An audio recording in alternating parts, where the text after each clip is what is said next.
Guten Tag, Chow, and hello. We are here with the second semifinal for Assaults on Endor.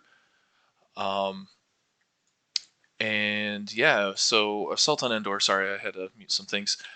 So we're happy to be here. I'm happy to be here. This is a very exciting game. Phoerix and Patrick got Imperial versus Rebel. It's like the old days. Brother versus brother. Galaxy's been torn asunder. Um, yeah. So, I guess I'm getting invited back in here.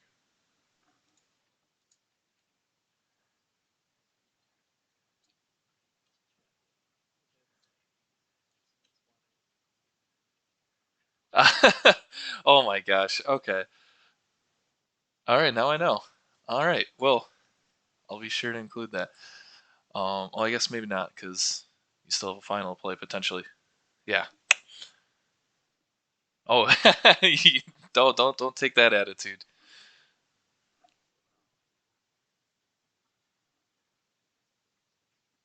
Oh, they're doing consolation for this. Okay. Good to know.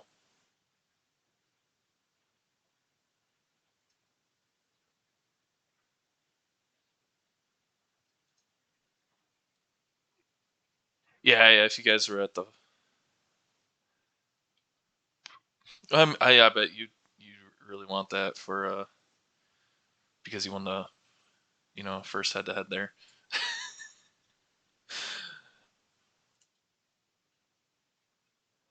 Oh.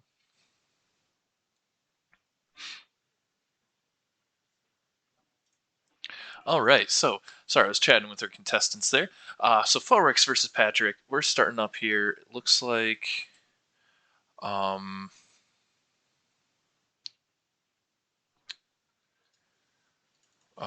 looks like Phoenix chose first player, and we'll talk about the list here.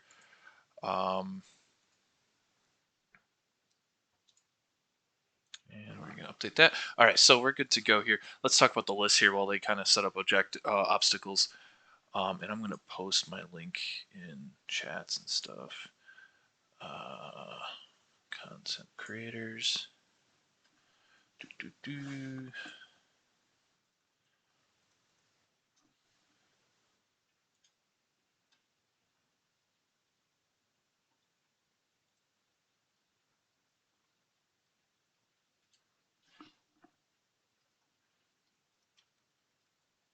All right, so we're good to go there.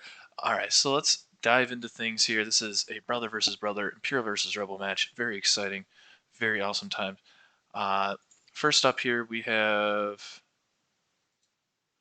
I'm hiding the wrong things. There we go. First up we have Phoerix. He chose first player here with his 1 point of bid. He's got a double onager list with Ramadi, and then a large squad contingent, 127. Um, so this is uh, I think possibly the difference maker of the fleet. I mean, obviously, the onagers are nice, but I think the ability to get additional damage in that can kind of bounce around the battlefield, and I think is important for the I guess how the battle will evolve is because the speed um, of Patrick's fleet.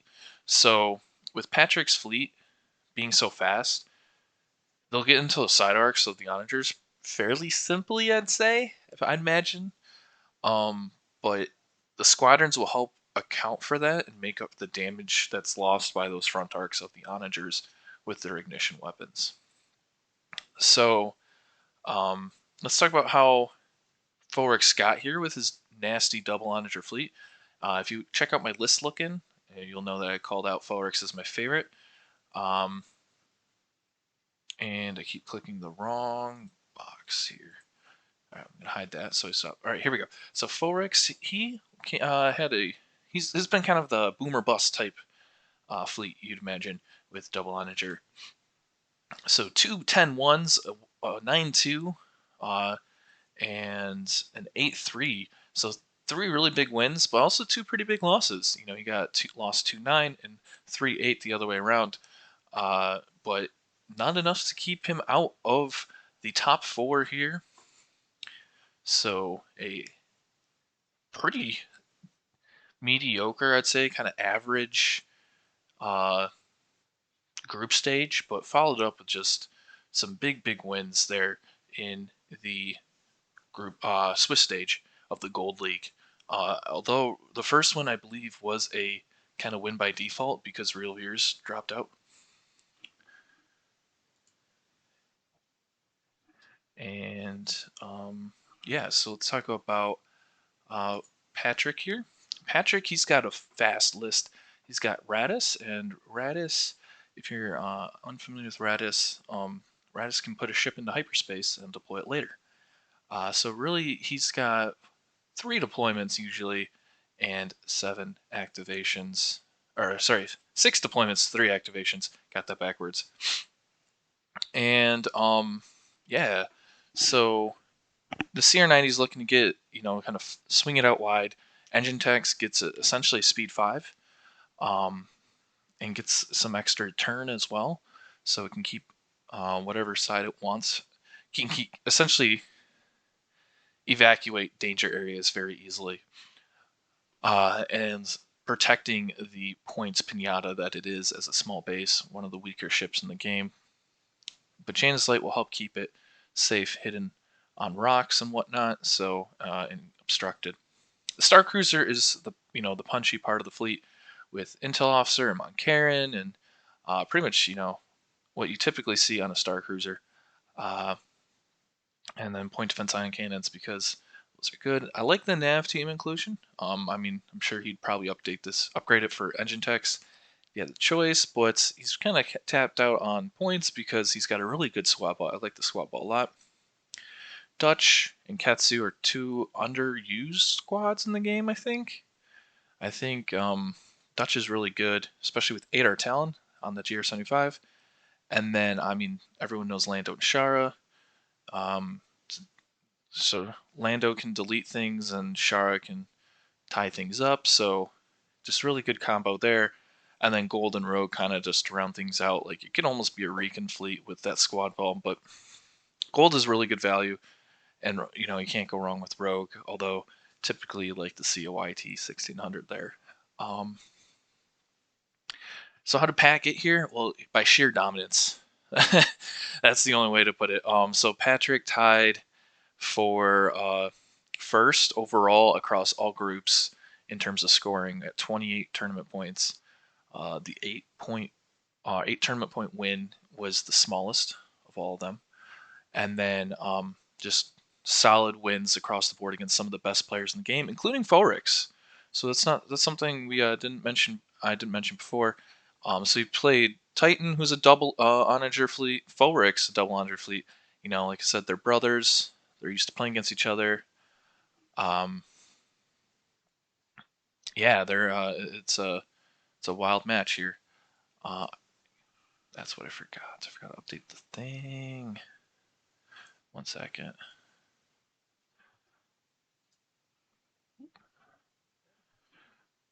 Okay, I forgot to update the stream information there. Oopsie. Anyways, Angry Ewok last year's Vassal World Cup runner-up, and Louis Andre, this year's Vassal World Cup runner-up. Solid 7-4 wins, and yeah, that's where we got. And the winner will face Xantos and his Separatist fleet here. I'm just gonna flash that on screen for a real hot sec. And yeah, looks like we're getting some of the big ships down on the deployment stage. So let's take a look.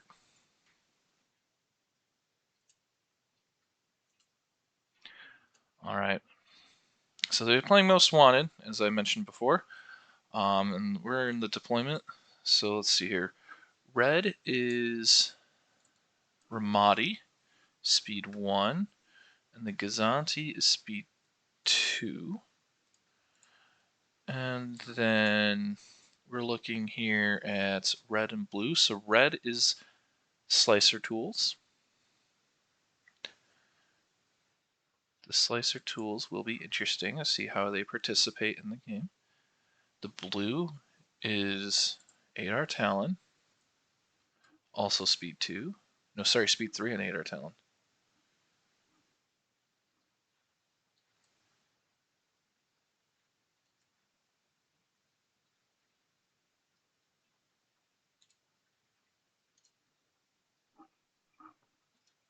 Typing somewhere.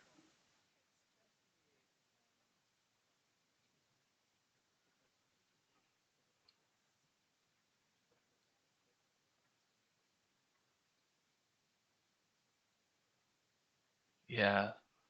So the Star Cruiser here is in hyperspace with Radis, as you may know.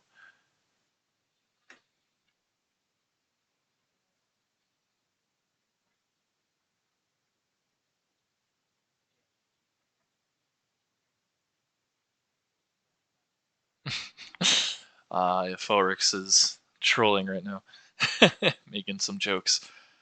He's saying he's saying that's the flight path the flagship should take, or the MC-80 should take.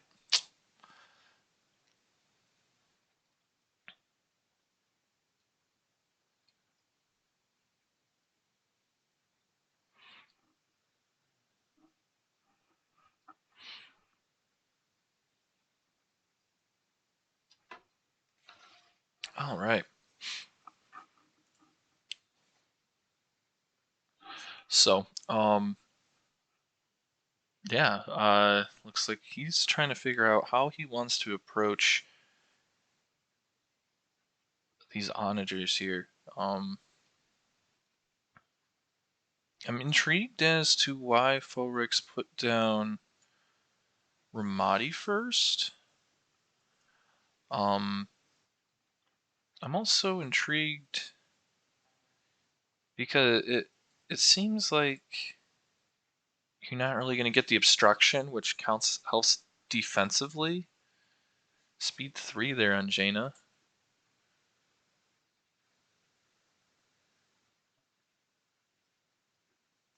So Jaina's light can attack, can ignore obstruction. Okay, I kind of like this. I'm still not. I love Raquel. So Raquel, if you're not familiar, while executing a 0 speed maneuver, so the nav dial lets you turn while you're at speed 0, which is abnormal. Most ships don't have that. And yeah, I'm trying not to move around, although I am just excited it's the weekend, so I want to get my game on. But yeah, I will try my best to keep it steady. And I know some will have some non-Armada players, so I'm going to try to make sure non-Armada players watching. So I'm going to try to make sure I explain things a little more in detail. So most wanted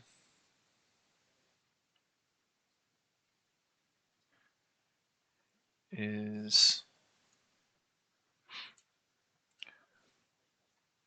which ships are most wanted?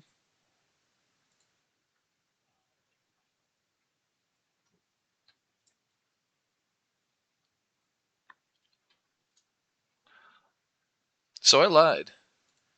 We have flipped things. I have the wrong first player. And we are round 1. And Raquel is speed 3, which, okay, this makes more sense, because now Raquel can squeak in front and allow for the Ramadi ignition shot, I guess? I'm intrigued.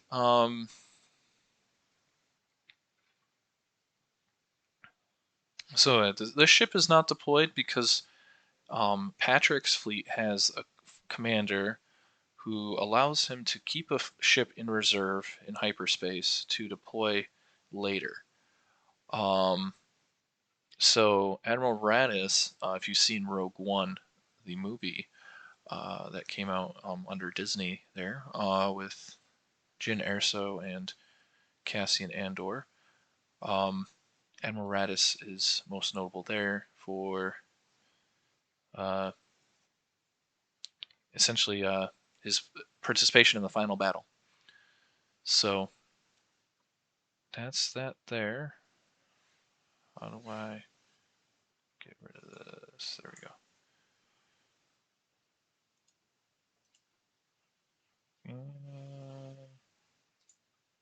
Okay. So Slicer Tools Gazanti or GR75 takes the repair token. So we'll mark that down on our sheet for all you baseball fans. I don't understand that, but people like to do their own scoring at baseball games. Whatever floats your goat.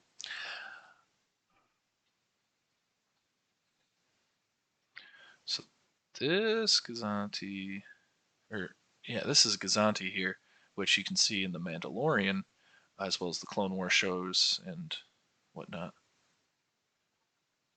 So use the dial to drop to speed 1. Interesting. Typically, you see them hand out tokens early on. Instead,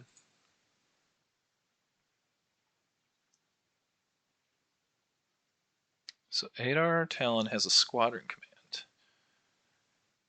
So the Gazantis, so squadron command dial allows people to, the commander to activate up to the squadron value on the ship card. So you see here on the right hand side that the GR75 has a squadron value of 2. And you'll recognize the GR75s from episode 5, where they are escaping Hoth.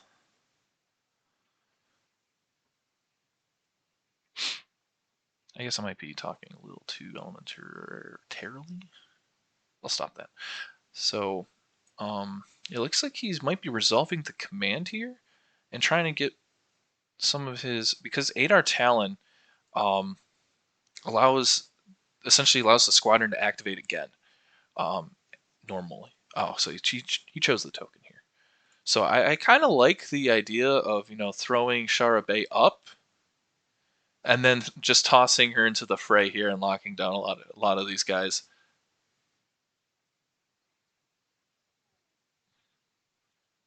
So looks like Adar Talon's moving up here, staying speed 3. Has a squadron token.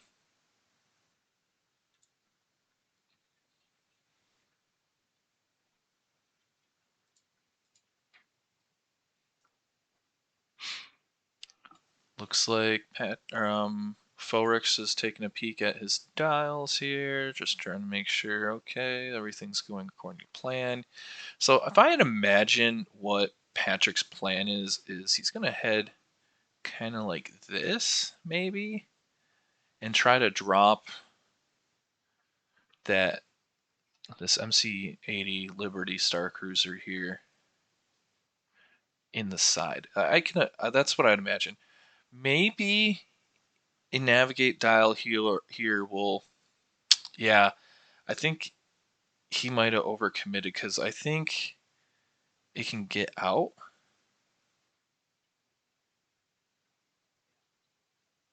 So, oh, I did make a mistake here. Let me stop doing that. Let me snag you and move you over here. Ciao. There we go. Phoerix has a pass token as well, which allows him to pass a activation. So yeah, the blue, the purple onager here took a navigate dial or token, so that way it can change speeds later on. It's currently speed 3 and place its ignition token down. So the ignition token, the onager is a special ship. If you can't tell from its cardboard, it can shoot double the distance essentially with the red beam, as people call it, cannon. So the ignition long phrase there means it can place this token down at long range of the ship, and the dice you gather during your attack is measured from this token. And so it looks like Patrick is trying to get out. Well, I don't think he will get out, but he can activate first next round. Um, so what he can do is, so he's got to navigate dial. He's using the dial to get this extra yaw here, and so then he can engine tech to move up again or turn even, so he can peel out to the right or turn up again, and then next turn he can go first with it, and then bounce into the side arcs here, which are a lot less threatening. Only 3 dice out of these side arcs. So once these bad boys are, once you're in their side arcs, you're pretty much safe. That's the goal. I mean, these little wedges here are essentially blind spots, though. If there's a valid shot. So, for instance, Adar Talon is most likely going to get shot here if Patrick executes how I think he will, where he's going to try to peel off to the side, and then next turn he can either escape between the two ships or off to the side of Raquel here, the purple um, onager.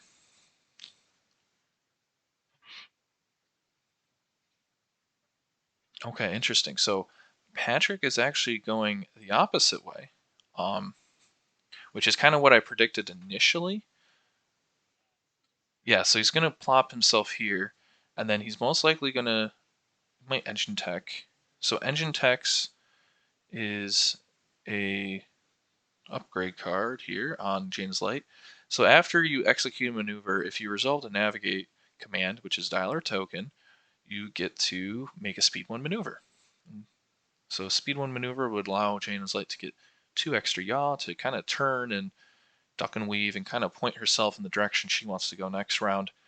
I think she is in range of some of these rogue squadrons, especially Darth Vader here. Darth Vader Defender, one of the deadlier squads in the game, part of the Rapid Reinforcements update from AMG. Double red with Adept too, so you can reroll each of those dice. Really good against ships. Bomber just makes it even better. So no engine techs being used here by Jaina's Light. So now Ramadi gets to go.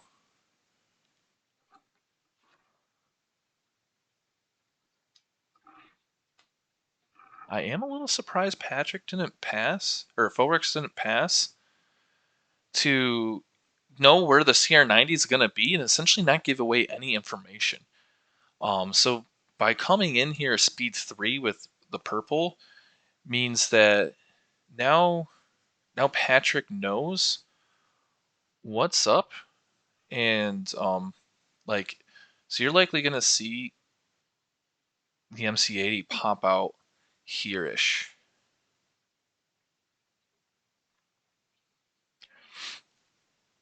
Navigate dial here on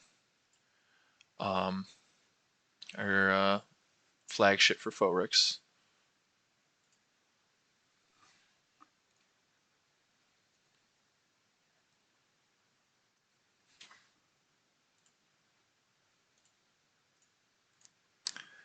Alright, so going forward here. Took it as a token. So we'll get our scoreboard updated here. So I don't know exactly what you do here. I haven't really played against Radis. I haven't played as Double Onager. I've only played against Double Onager once. I got my butt thoroughly handed to me. So it will be interesting to see. So one nice thing that Phoerix does have going for him is that his Onager can essentially, they can, wherever the MC80 goes, most likely they'll be able to escape out of it. So speed 1 ahead, stay there. Here comes the other ignition token. So yeah, so part of the thought process is you want to place it where you want to move it just a bit. Yeah, so you want to place it where the ship is going. So you want to capture it in the range here, so you get those black dice. So remember, the dice are gathered from the token with these ignition shots. So if you want to get the ship there, so you still threaten it, while but you also want to make sure you get it so you can still shoot it if it stays in range in your arc. That is, I think this CR90 has a vector to escape, especially if it goes like speed 4 ahead and then turns. So now we're on the squadrons, and so this is where the advantage lies with Phoerix on paper. Although I think Dutch Vander in the Y wing here is probably the key squadron in his fleet. If Dutch Vander goes down, Phoerix has won the squad battle. And the reason why that is because of Adar Talon, who I mentioned he can activate a squadron and go a second time, and Dutch's ability, which you can't really read. So I'm going to zoom out so maybe it makes it a little more legible. When a squadron you attack suffers at least 1 damage, you may toggle its activation slider to the activated side. If it was already activated, it suffers 1 additional damage instead. So basically, it essentially can, especially as first player, it's really strong because you can essentially take 2 squads out of the fight. Well, 1 squad out of the fight initially, and then when you activate it during the ship phase with Adar Talon, and then the second squad out of the fight, or deal extra damage to it the second time around. So 3 blue dice is also really solid, so you're going to pop some damage on there as well. The ability is contingent with it, but removing the activation is just really potent, really powerful. So trying to decide where Shara Bay will go. Shara Bay is an anchor for enemy squadrons. Her counter 3 really hurts things. And her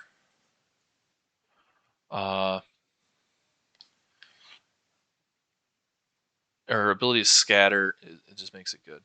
So, alright, so the fire spray was able to get in range of Jaina's light, and she evaded and redirected the 2 damage received from that. So we have some damage here on the left-hand side. Which side is left again? I always have to remember this side is left. Oop. Trying to stay within range. Can Warnicky get up there? Warnicky, really potent squadron, the most expensive in the Imperial arsenal. Bosk barely out of range. Wow. Yeah, so that decision not to use engine techs on Jaina's light has really saved her a lot of damage. So it's likely, yeah, I think this is wise here because Vader is speed 5 and can jump probably into the side arc as well. So 1 damage here. Lock the green evade, yeah.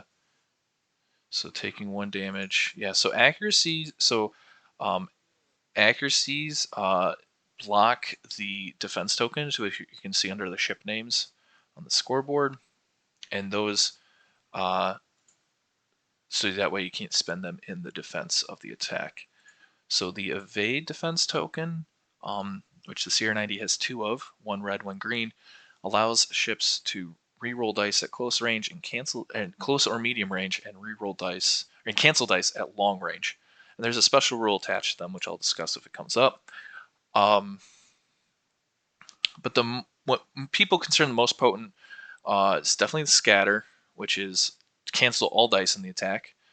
Ooh, that just misses. Just misses barely there. Get a live look, zoom in. Oh, Morniki. I think what you should do is you should hide Morniki on an obstacle, because obstacles, when squadrons are engaged with each other, they typically can't move, and obstacles enable. Yeah, Jonas wants to, I think, also hide an obstacle. Um, Boss can get up in there. He can handle it. He's a big boy. He's got 7 hull. But Morning Key and Jonas wants to be able to, kind of help out with accuracies. So that's Captain Jonas's whole shtick. Is while a friendly ship is attacking a ship at distance 1 of Jonas, it can change a die to a face with an accuracy. So think of if you've seen the new Top Gun movie, he's painting the laser, so that way, they can hit that little hole in the ground. Alternatively, think of it like he's like a flying targeting computer from episode 4. Luke, you've turned off your targeting computer. Oh, yeah, Captain Jonas is just a giant one. So Shara is trying to lock things down here. Looks like best she can do is these fire sprays. Um, Unfortunate, because I think this fire spray could have possibly been out of range if he'd swung a little bit further outside.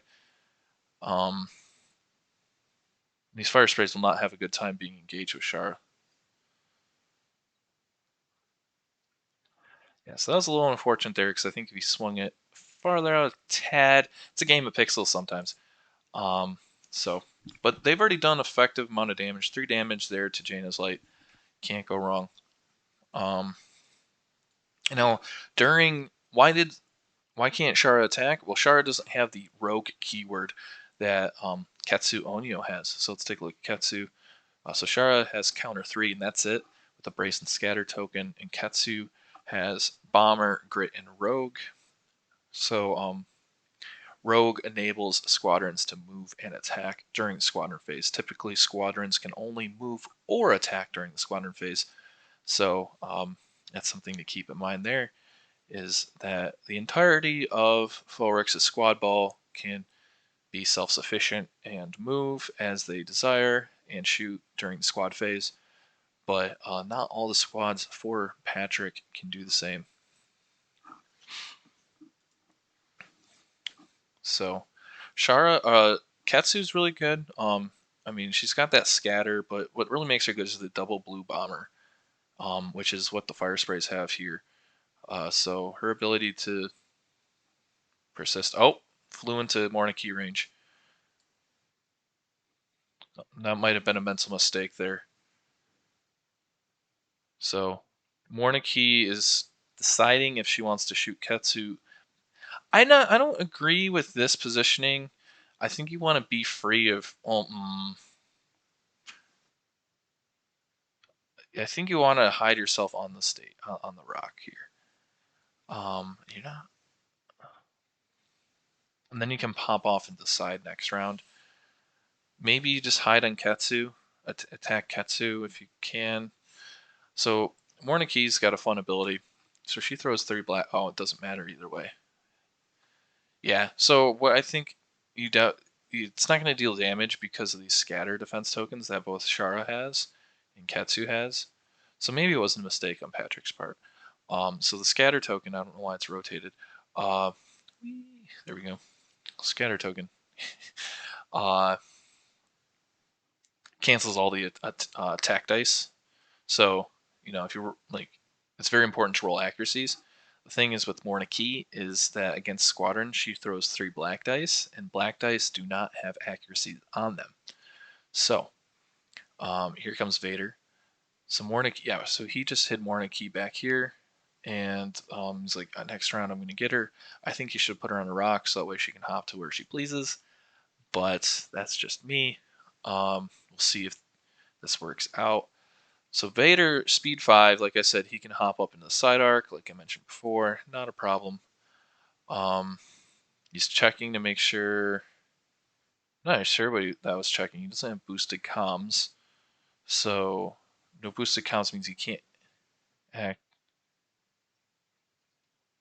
So this is important because he can shoot the front hull zone here or the side. Remember, this objective token is part of the most wanted. So when ships are attacking Jaina's Light, they'll get an extra die.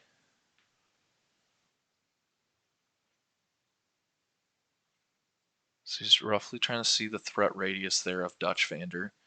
Remember, if Dutch Vander deals damage to a squadron, it toggles the squadron, which is very potent against Darth Vader because Darth Vader only has one way to really cancel damage, and that's evade. So, so I think he's gonna hide Vader on the rock. I'm surprised. Oh yeah, so yeah, he's gonna hide Vader away and try to lock Dutch down to avoid Dutch popping up and locking him out of the fight altogether. So distance 4 I don't think is 3+1. Distance 1 is the largest distance by far.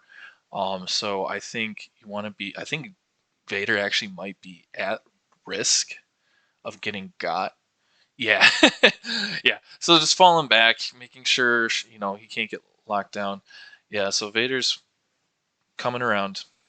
So it looks like that repair token on um,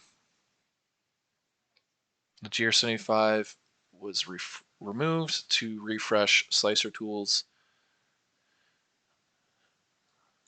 All right, clear fields, save. All right, looks like Radis is being used.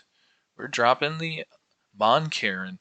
So this bad boy packs a wallop as we looked before. So 131, making sure my speeds are right here. I never deployed this thing speed, of course. Classic me. All right, there we go. 131 and 3123. Technically, it doesn't have speed yet.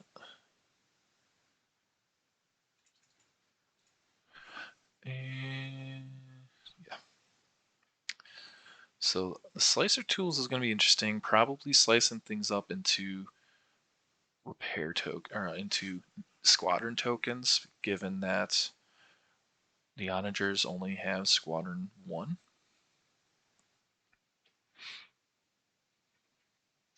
So purple is in danger here, but not massively because it can. So yellow will probably activate first to get out of the kill box.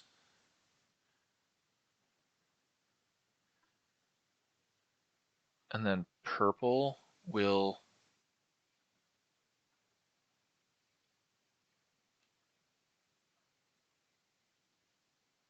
So that, yeah, he's trying to deploy in the blind spot so that way green can't get drilled down.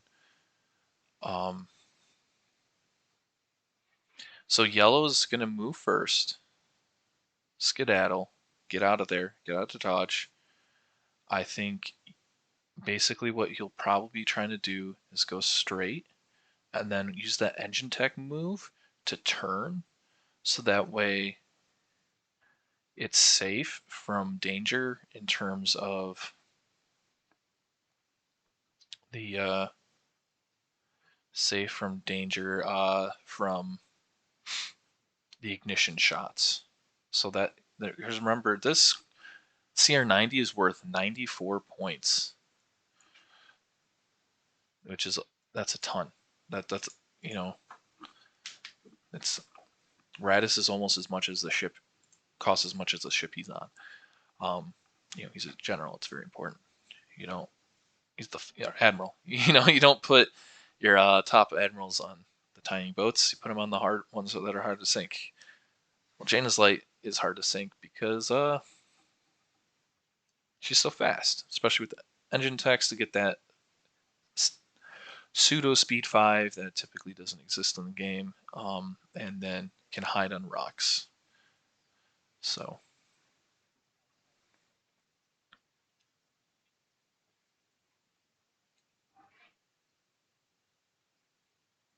yeah, clear the side arc.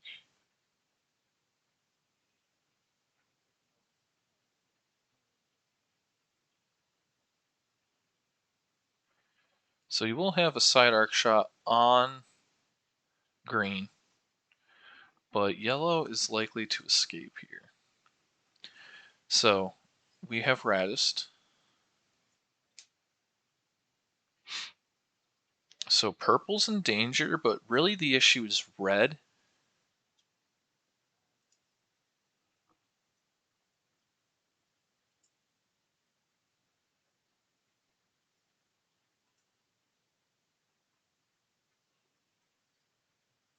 I just noticed I had chat. So I'm catching up here. Sorry, Xantos, I've been ignoring you. Vader's build is great into gold rogues if you can catch them out, or if Lanto's down a brace or two. Phoerix a lot of like anti-squad for the braces and aces, but most technical Sharikatsu. Yep, I totally agree with that. And true. It does have Ramadi, but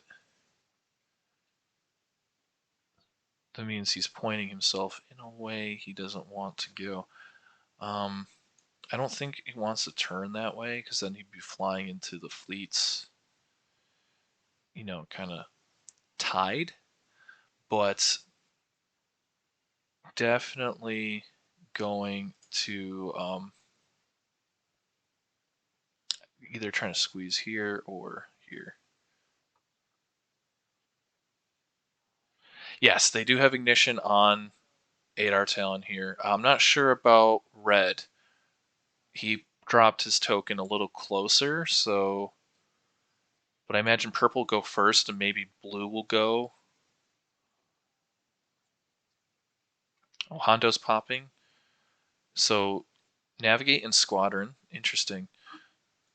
So navigate token for the MC80 and I imagine it's going to be spent right now, but the CR90 does get a squadron. So repair and a concentrate fire. Interesting. I would have put the repair on red, I think. But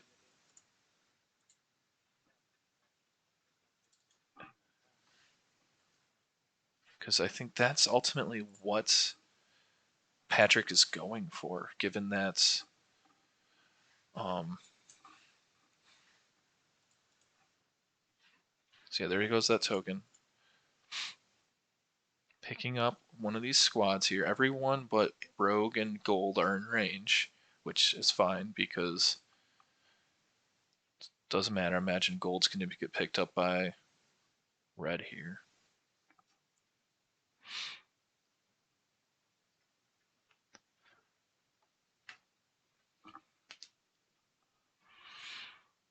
So yeah, it looks like Ketsu's probably going to dive in here and try to get Jonas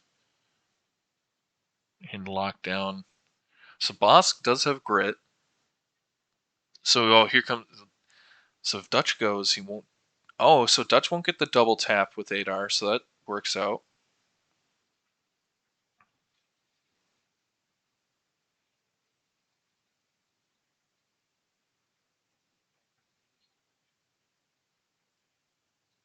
So everyone but Morn is engaged here. Dutch can do some nasty things. I like the idea of attacking Bosk with Dutch, because then you lock him down, he can't even. It doesn't matter if he gets an accuracy if he can't activate. So, yeah, I like that a lot. So he's shooting at Bosk here with Dutch. Not the greatest of rolls, but only one damage. So squadrons typically critical faces don't count for much. So Bosk goes down to 6 hull. Flacking at the fire spray.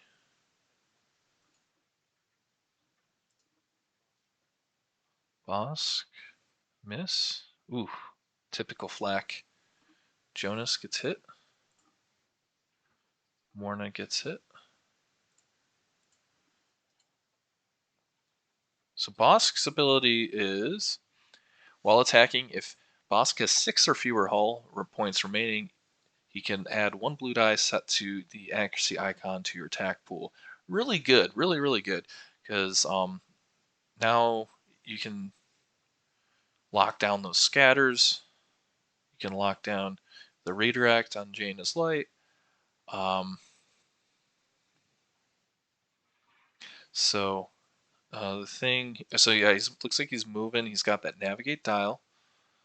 Um, I mean, I didn't know that, but it would have been kind of silly if it didn't.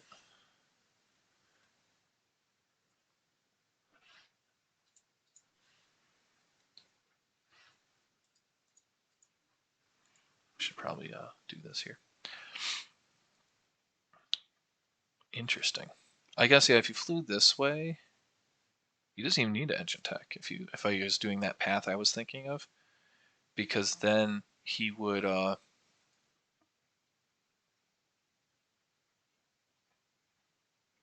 might fly off the board. That'd be not fun. Although you could. All right, so he's peeling off this way. Interesting. He's moving into the wake of these. Um, yeah, yes. Vader, especially with possible Dutch Vander coming in, yeah, keeping him back I think is smart. Oh, here comes engine techs sliding up here. So speed 4 up on Jaina. So he does have that. Ooh, he does have that nice obstructed shot there. So even if he rams with the Gazanti, he can maintain that obstruction to get that extra die, and then because it's most wanted, he gets an extra die, and Vader will be able to fly up here and do some work. Hopefully, that is unless oh no, she's locked down. I don't think anything can get in range.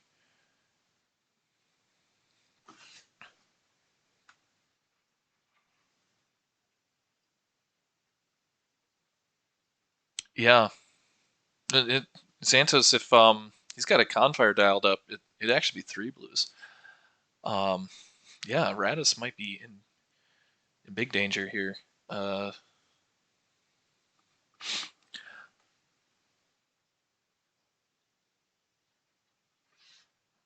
yeah,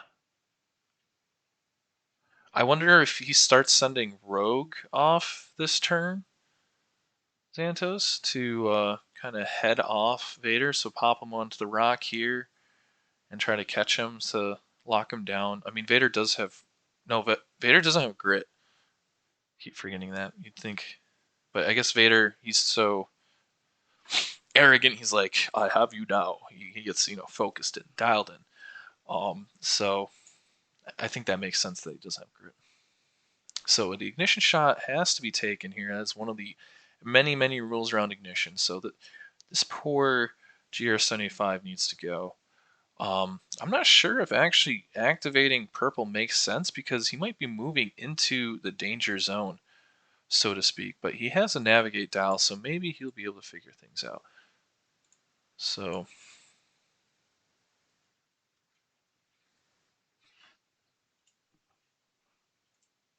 we're around 2. If I didn't have that updated, I didn't. I'm so bad. All right.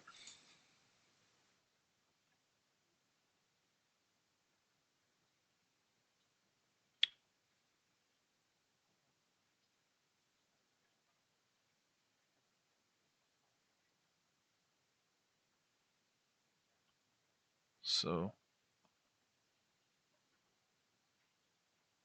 back.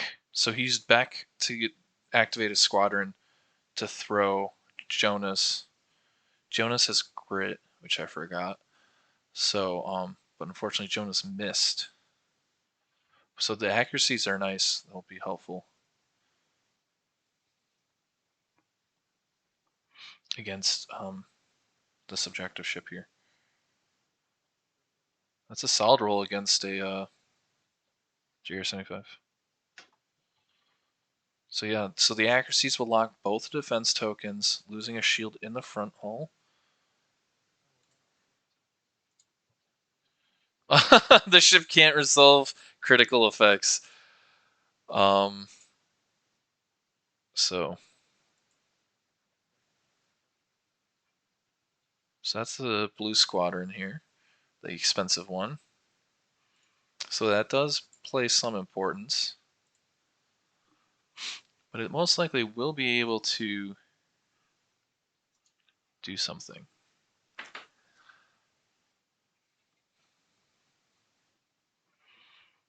Yeah, I can't shoot that side hull.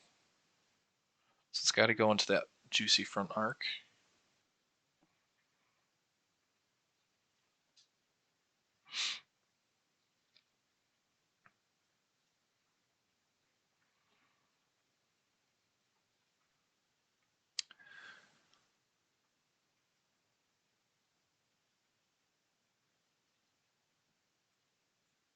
That's lackluster. Oh, he uses veteran gunners. 3 damage into the front arc. So PDIC, one of the right crits.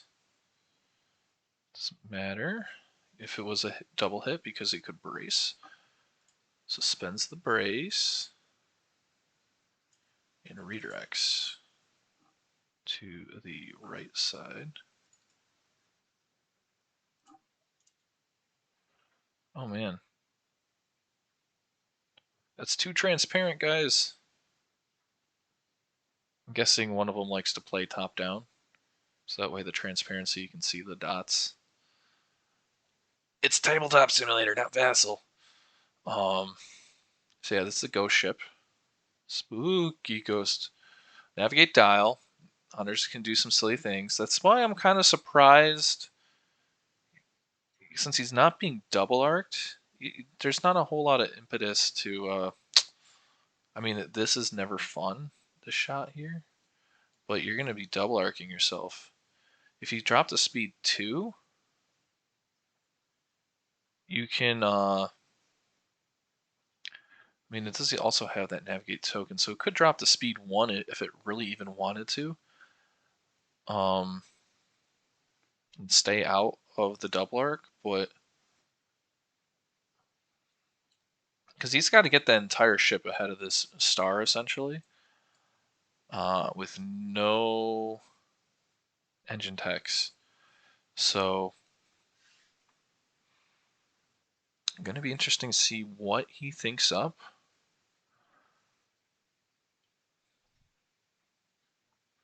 Showing the butt.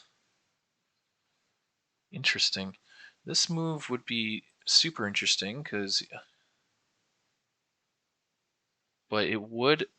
I don't think purple. This is selling out really for yellow, and I don't know. I wonder if you do double yaw at inside turn, speed 3, you'd end up face to face with this guy. And I think that might be your best bet. And then you'll be able to set up a speed 1 double arc with red. And shoot through with Ramadi. That's an idea. This is illegal because he doesn't have a nav team. But I think I like getting this this inside turn here on this side. Oh, but you might overlap. Might clip the corner. Because what, the turn would be like here-ish? Ooh, that's danger close. I'd like to see it if he pulls it out. I'm not sure if he knows he has it. Purple doesn't have nav team, so I'm not sure why he has. He's double. Oh, he only has the 1 here.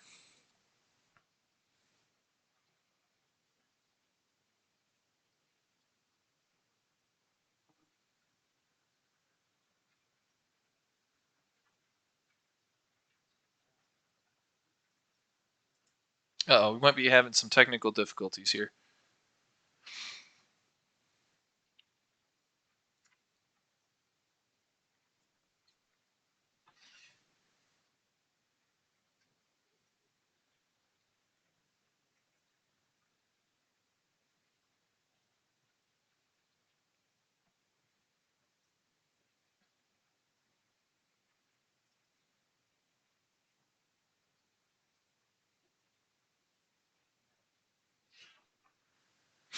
Yeah, so it looks like Patrick's laptop is having some power issues. Do you have a cat?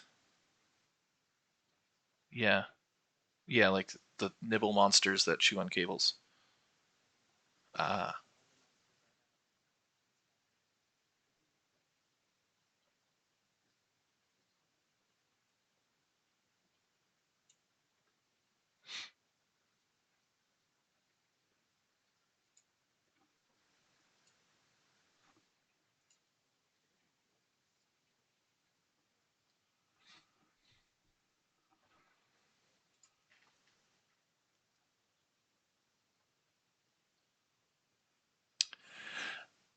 Oh yeah, yeah, Santos. Those are all. I mean, if you overlaps things, it could mix some stuff up. But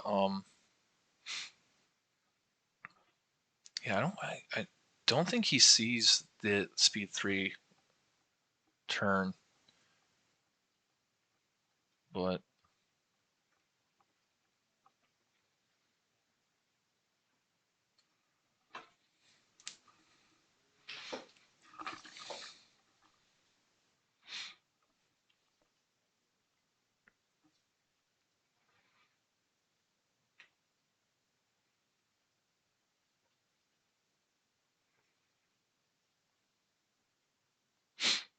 so I wonder. I mean, doing this, I kind of liked the inside 2-1, where he had 2 at speed 1 and 1 to counteract it a little more than this, because then you can hop back up to speed 3 next turn and escape. Um, Again, I would have swapped who I gave the repair token, but I guess maybe he's considering he doesn't have a ton of rerolls out of that side arc. Not a hundo % sure.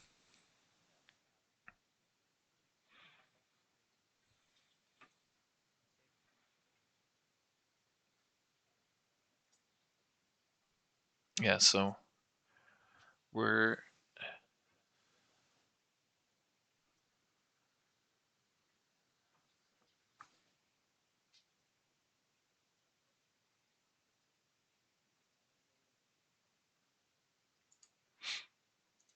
yeah, if you start with that way if there's any updates. Yeah.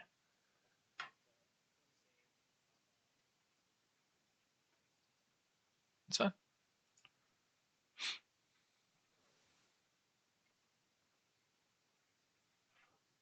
Listen, I have. This is You're hearing the voice Raquel. of We've got Patrick. Beck. I have a nav token. I have a nav dial, so I can go anywhere from 3 down to 1. And I either can choose to go right in front of it, which will get my side arc out of the way, but it'll knock out some of these guys out Sorry. of the way, which will Phoerix. be obnoxious with his squad ball. Or, so that'll let me go right here. He is obviously outside of my ignition range. Jaina's Light may very well get out of the way. I do have an obstructed shot to his nose right here. It is most wanted, so that would be 3 reds, and then I've got a red and a blue against the nose. I've got Vader, who can come in either to smack Jaina's Light a little, or hopefully to get into the side there. Oh, and that's a disconnect. Yeah, I got that too. Yeah, I Technical think that's because difficulties. well, I think Yeah. that's because Patch took off. So I'm going to create a room, Yeah, sounds good. and we'll go.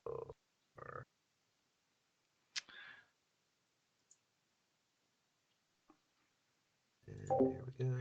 We'll Yeah, I create agree, that. Xantos. We'll load I it. think I saved this as is well. actually It's the given same the facts password. that Room name is Endor Patrick Fratricide. has If had you the want upper to hand in their copy, previous that's matchup. the wrong game. And I guess Copy. since they're brothers, they've practiced against each other That. a fair amount. It There we is go.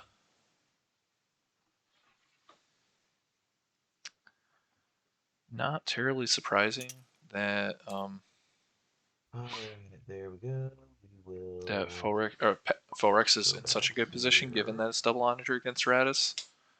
But yeah, Alright. so I think this is actually kind of the worst case scenario for So I just Patrick. got the Like, you're thumbs playing up double from him, onager, so we'll you see should what be that fairly means. good if you're Radis, but Phorex has definitely had experience. I mean, literally, and just understanding you a little more mentally, Okay. can definitely play a factor in the mind games. All right, Yes. so We got now that we got a Vader. new room up Not likely here, going to be able to do pop back in much this. See, he's just kind of checking things out. against the Liberty. little tubes. So, yeah, as I was saying, we can basically go down to 1, we can go to 2, we can go to 3. So I can either end up here, or here, or here, or somewhere out in that direction. I don't like here or here because that puts me with my tail to a liberty, which is just going to keep smacking me. So, best bet for the most part is going to be to take out Jaina's Light and hope I can squeak away with this. Adar over here is going to be squatting most of the next couple rounds using Dutch to clear out my air quotes troublesome activations, which is going to be really obnoxious. Lando's going to do Lando stuff. Shara is going to kind of just sit here and babysit the fire sprays. She'll shoot them occasionally. Um, yeah, so his list is really pretty good against mine. And we've played each other often enough to kind of understand how the matchup's gonna go. Um, but if I can do something and have both Onagers survive somehow, that'll be pretty remarkable. He has Nav token on his Liberty, which has Nav team, so it's very wiggly. It gets a total of 4 yaws, 4 it at 3, so it's like a gigantic Jaina's Light almost. So it's a little irritating to deal with, but yeah. So yeah, I would really have liked to get an extra damage to 2 on Adar. If I can pull that out, getting rid of Adar really helps. And this is a fat little transport. It's what, 18, 28, 31, 30, it's So 35 he can't points by hear me right itself. now, but And it's just Adar very plus good at dealing damage Radis is more via his points rogues. than Well, not just the purple. rogues, but through his non-rogues. Specifically, Dutch. Just start plinking my guys down. So I have to keep an eye on that. Um, and it would be nice if my Black Die Bomber actually managed to roll some kind of damage without him not having to roll accuracies.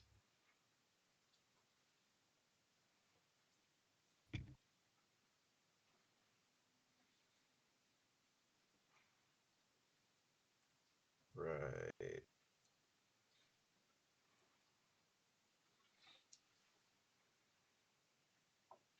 I'm hoping that we don't need to call it for the night and start back up tomorrow. But it is kind of looking like we may need to do that. Yeah, that would be most unfortunate if we had to get back up tomorrow because I can't do it, unfortunately. Yeah. Yeah, Um, we. Are you West Coast or East Coast, by the way? I am West Coast. Oh, okay. So you're. It's not too late for you. No, No, that's good. but I'm on an We're East both. Coast schedule, kind of. So, Yeah, same here. I'm in at work at 6:30, so I have to deal uh, with people in Europe and in people in Japan, so oh that's fun. boy, yeah, I'm at work at 6:30 because traffic around here is really bad, Hmm. and like my current project, I can't commute to via train or bus in a reasonable Hmm. manner. So, I won't tell you that my commute at lunch to my house is 7 minutes, because that would be yeah, no, cool. I I miss that life of uh just 5 minutes, no problem. That's by scooter or bike. Mm. Oh, here we go. We got Patrick. No, No, no, that's someone no, I else think that joining. was unskilled. Unskilled first officer. Sounds Yeah. like he So, might have to re-download Steam and TTS on his old PC. oh no. Yeah. Who does he know that has TTS? So it might take less time for him to go there. and Really? co-opt them. I got it. Kind of depends on his internet. I just got a new computer. I had TTS up and running within like 10 minutes, but Hmm. I pay high end for my internet so that way I can do these things while my wife watches Netflix. I guess she's watching HBO technically. The Sopranos. Uh,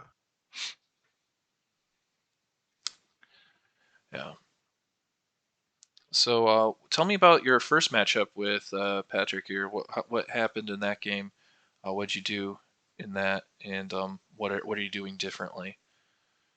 so same objectives. I made him go first. The reason for that is kind of multiple. He out deploys me.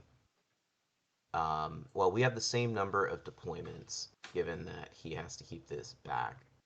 So with you really don't want to be out deployed by Radis if you can help it. Hmm. Um, so going second helps.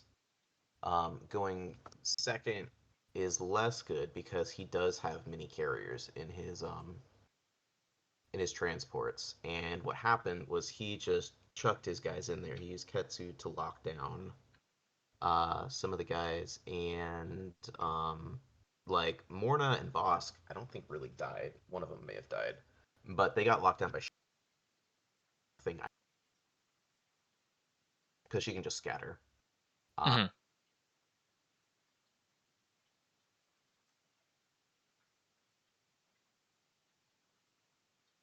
well, Bosk has crit, Morna does. So Bosk, I think, ended up getting away a little bit, um, but yeah, Dutch really just locked down Darth Vader, and he wasn't able to do anything, and he would just double toggle him with Adar, and that took out a lot of my rogues. He dropped. We were like the entire board was shifted. The station was about here. We had some asteroids and stuff. Um, I was able to take out Jaina's Light with my first activation in the second round, but he'd already gotten the Liberty drop, and he was able to just kind of clear through one of my one ended up kind of over here. Started like over here, and yeah, he was just able to get the drop and get rid of one of mine, and both of his transports lived 3 or 4 turns longer than they should have. I had quite a few shots on them, and I just rolled atrociously. I think I rolled like triple accuracies. No, not triple accuracies. I rolled double accuracies with the fire sprays that I used against them. Hmm. And just it was just really bad. And Adar, like I said, I think I finally managed to kill Adar, but he lived way longer than he should have. Um, and yeah, they just lived longer than they should have. And I wasn't able to make back the Onager that I lost, as well as most of my squads. Because his squads are a little bit better at the anti-squad game than mine are. Yeah, No, yeah. You just have bullet meter. very anti-ship squad build. Yeah, yeah, and then Darth Vader, who's great against squads,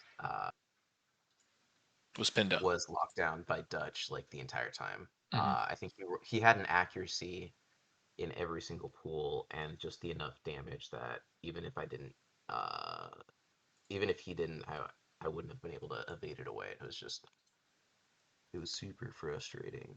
Um, Yeah, I which mean, kind of how we there's a reason yeah why there was so much outcry when he had a scatter initially. Um, yeah when AMG put out rapid reinforcements, yeah but I remember that. yeah. So I bet you were wishing he had that scatter right then. Oh, it would have been nice. But again, he always had the Oh, he had the accuracy lock on accuracy the to evade. make sure. Yeah, he just always had it. And I mean, 3 blues, you kind of expect to have an accuracy when you need it. He's also got Torin on the Corvette, which Yeah. is nice. Now, fortunately, Torin is out of range of most of the stuff now. One, two, three. Hmm. So he's got Dutch, who's in range, and whoever he chooses to bring in this bubble. Ideally, I'll be able to pick it off with the Gazanti, Vader, and the Onager here. I don't think I'll really be able to. If I don't, um, yeah, if I don't manage to get it killed here, I probably won't be getting it at all. Mm. Um, just because it's Jaina's Light, it's got engine tax, and it should be at speed 4. Yeah, it should be, I think. I'm gonna let him know that I'm changing that.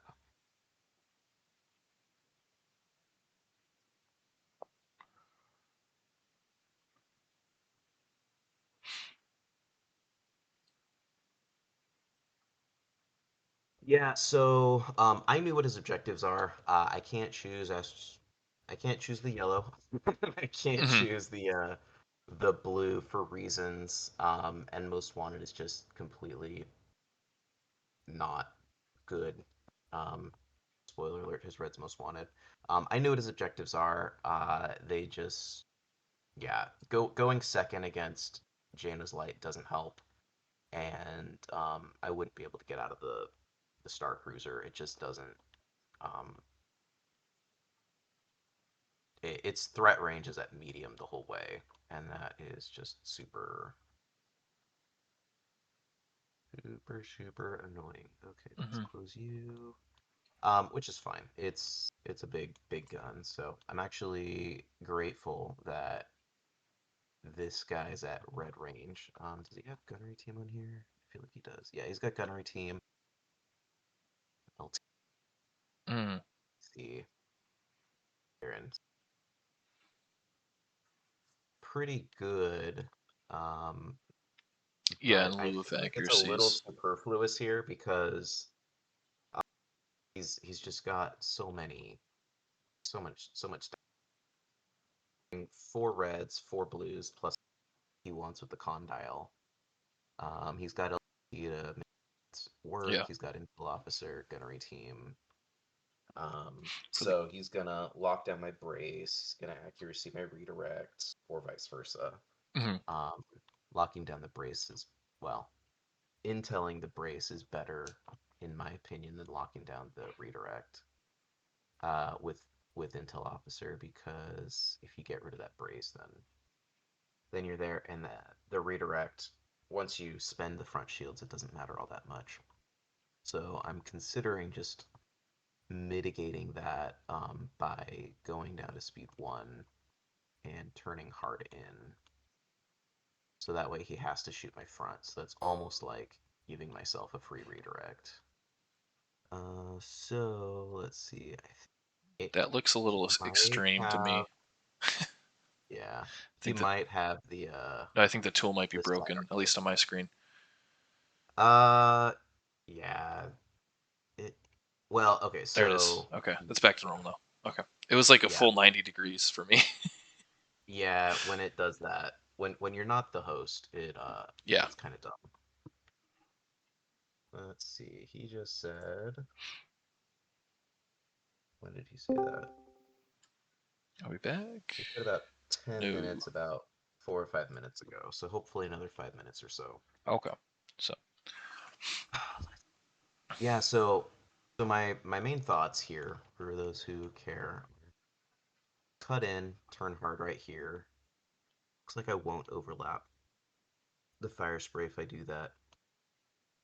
Um, might be able to not have my side arc visible. Might not. So that's one option. Next option is we can go second and go here. Now my side arc would definitely be visible here, because my side arc would be like right there. So that's pretty visible. There's really not a lot of reason to go straight because he can just chase. So you either want to stay nose to nose with it, even though hmm that puts you in range of a ton of dice, or kind of hope that you can get a single, take only a single shot and then move out of the way. So yeah, so doing this is an option as well. It'll give me the second shot. Well, it'll give him the second shot. test Okay. test. Welcome Welcome back. back. Can you hear me? Yeah. Yeah, Okay. you hear us? This is like a badly patched together setup. But maybe we'll see if we can make it work. I'm going to recreate the room and see. I got a new room up and I had a save, so we're good to go if you just join my room. Okay, good deal.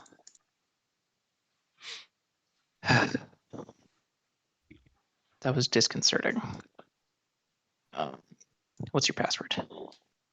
Same as always. Da, da, da, da, da. No, forget it. Da, da, da, da. You can PM me if you don't want to say it. It's the one that you used. Oh, yeah, okay. Then, That's what I always use. oh, well, okay. All right. We're a super imaginative family. We Yeah. change things all the time. Okay, let me just make sure my. All right. So, we heard from Phoerix there. What? Oh, I'm muted on the wrong side. We heard what Phoerix here was thinking with his game plan. Um. So yeah, confirmed he did do speed 4 in Jaina's. So I think really he might. Well, I really like that kind of 2-1 inside turn because it's still.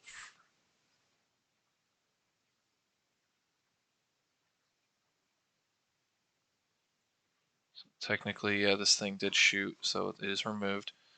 So he's debating where he wants to move. Of course, his tool is super broken for me, but so this would be kind of here-ish, like with the so here to here. Um, oh man, this is so broken. It's not broken for him, thankfully. Um,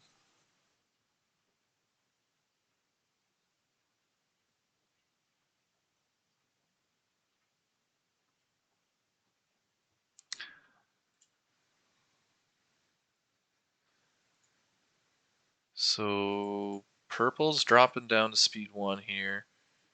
Executing this. I kind of like this. Ooh, doesn't get that. Classic.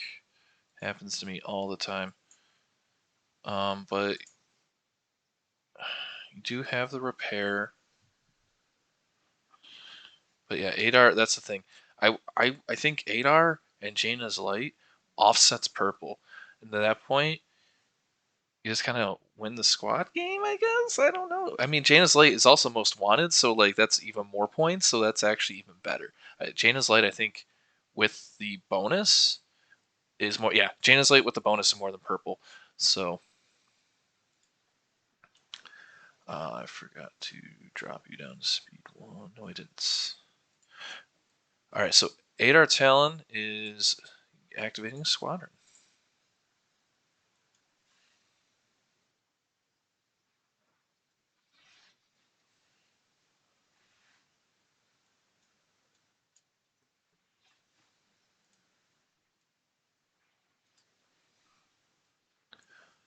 Ooh,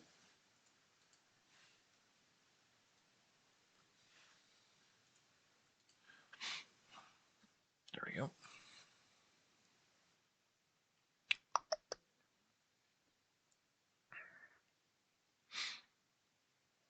So boosted comms allows Adar to hit everyone at close to long range.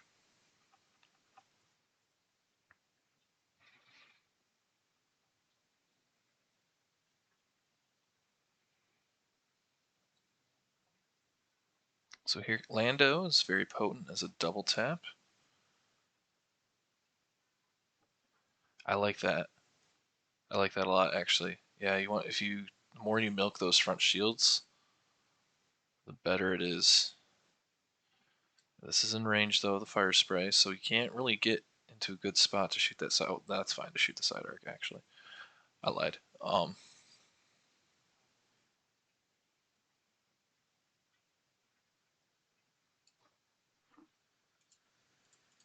And Jonas, correct?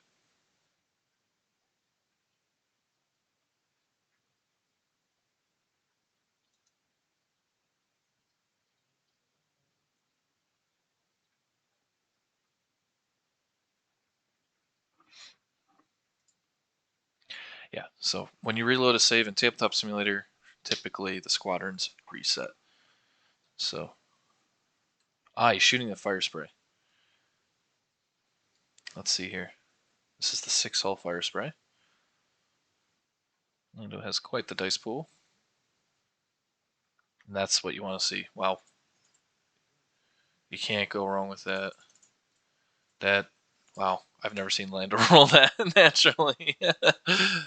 Okay. Comes Ketsu. I'm guessing Lando will be the toggle target of Adar Talon. So he's doing squad and dial, so he has 2 more squads here. So Ketsu's popping up. Locking down.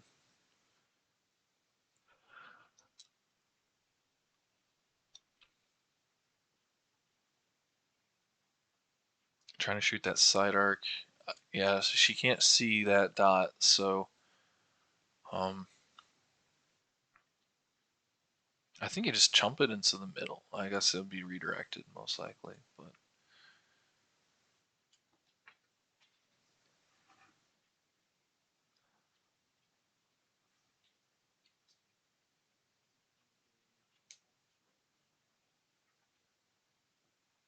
okay, so Ketsu's coming in, engaging the fire spray.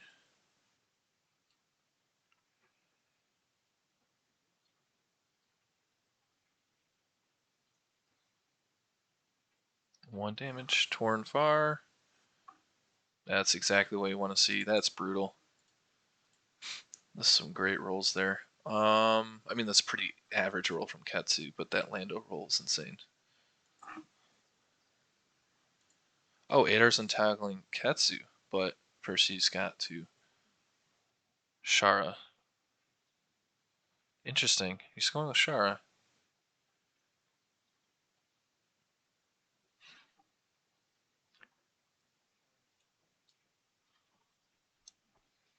Okay. So Dice Gods kind of even things out there. Accuracies and criticals do not count for much. Yeah, Xantos, I'm surprised he didn't throw Marna on obstacle like I mentioned before. Um, so yeah, that lets her get locked down.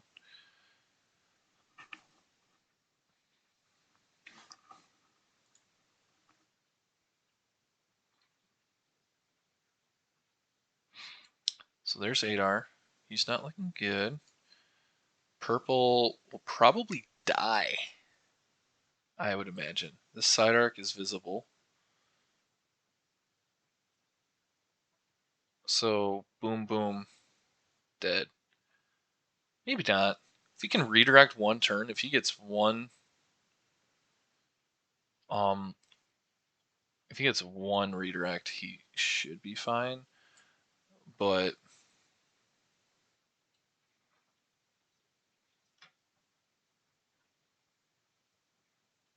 so I want to click things. I wish spectators could do things, but I guess they would have no idea um how the mod actually works. Tabletop simulator people. But yeah, it looks like he might actually die. That's really good. That's really good. If he can get Adar out of the game, that's 35 points. That's an activation. That's a good chunk of his squad game. Now, I mean, Shard doesn't matter a ton, but like, he can't. He'll be activating at the same phase as Phoerix. So we got Concentrate Fire from Ramadi.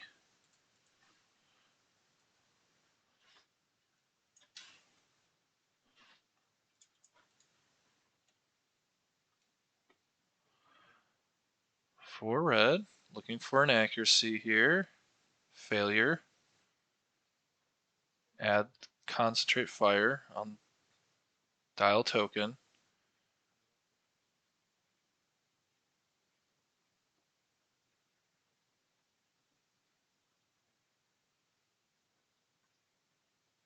There's the accuracy.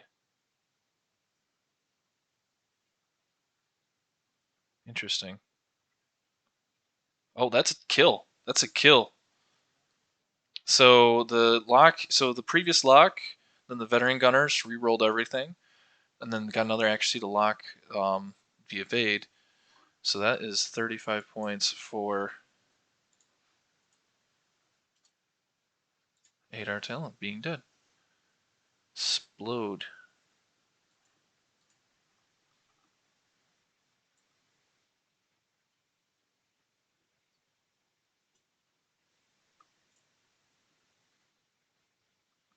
I put the damage on the wrong thing. Dang it, I do that every time.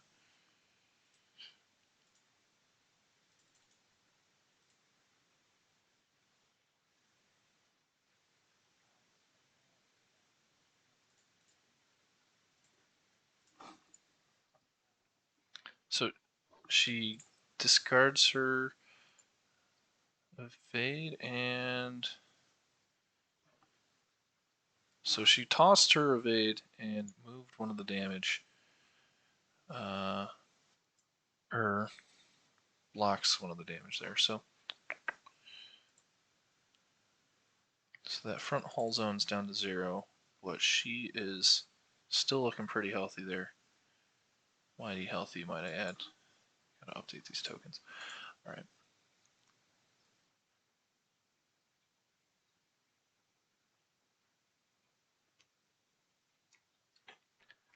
Yas, queen. All right, so he does have the nav token. I don't think that's what you want to do. I think you want to just ignition shot through, but I mean, it is going to wiggle free. I'm a little shocked he didn't just wait. Yeah, he just missed that ignition there. That's really close. Yeah, that's a miss. So, I mean, this Liberty can actually just pop right here. But I mean, this Rock is actually playing really good defense from a positional perspective because, I mean, even, I guess it could do like a crazy inside turn or something and pop right here, maybe. Maybe it's actually not doing any defense. I think it's a little too far back. If it was here, it'd be rocking out. But I think it might be able to double yaw and then counteract it. Or at least with one, even.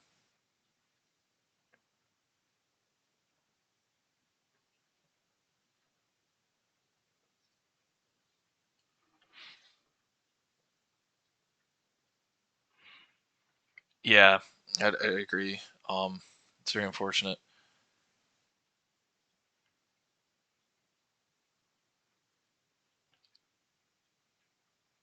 So I've surprisingly never had this come up. Can you put an ignition token underneath a ship?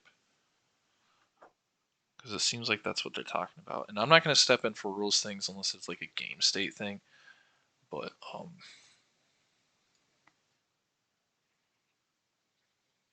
Squadron tile.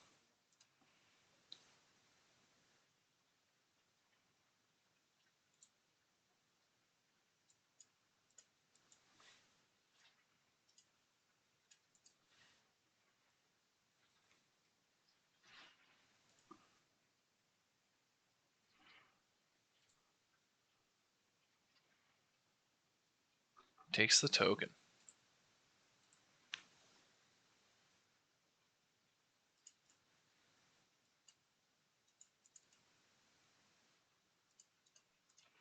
Okay.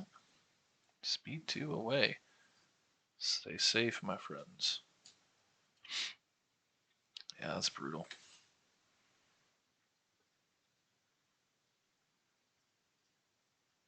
Yeah, if he popped up to speed 2 and rammed himself, I mean, that might not be good, but he would have been able to pivot himself in a way which he would for sure get that. I'm a big fan of, interior rams.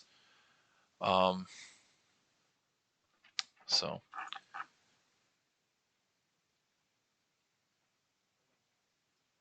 Xanti has a squadron here. Morna.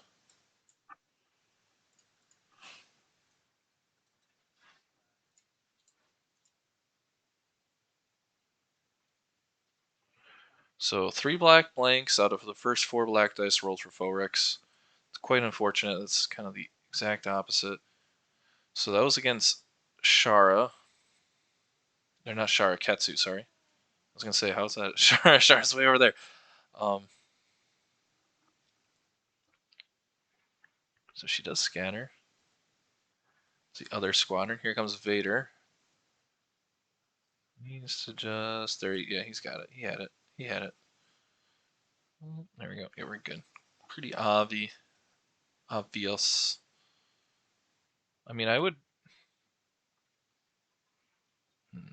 Yeah, no. I think, yeah, this makes the most sense. I'd pull him even farther back if possible.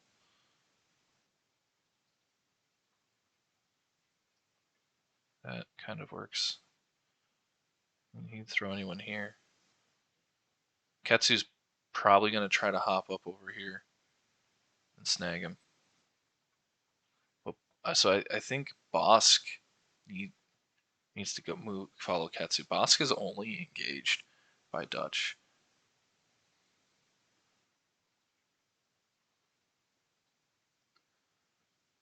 So hit and crit up against Jaina's Light. The redirect will remove all shields.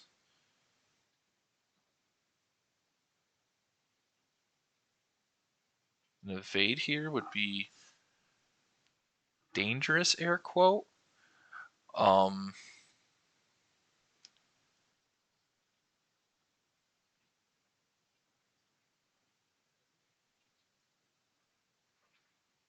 That's a double.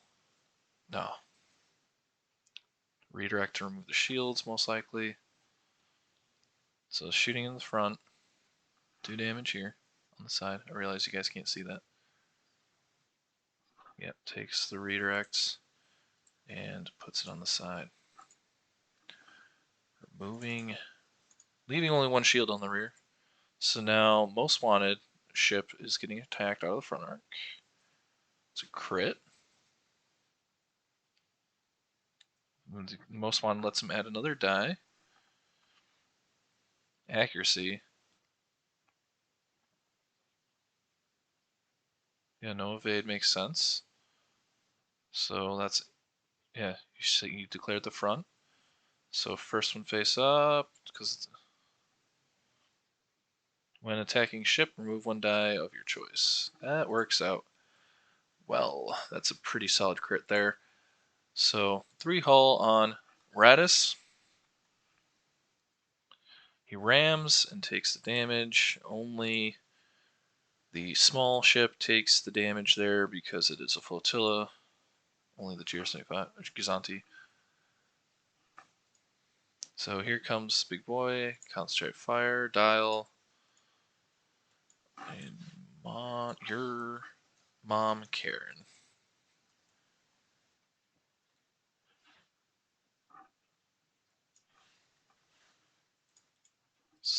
Front to side of Raquel, purple.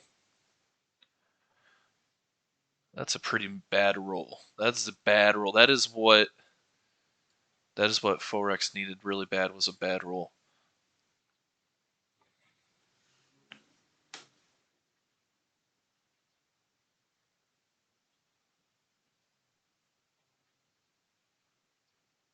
Because Mon Karen already kind of restricts tokens.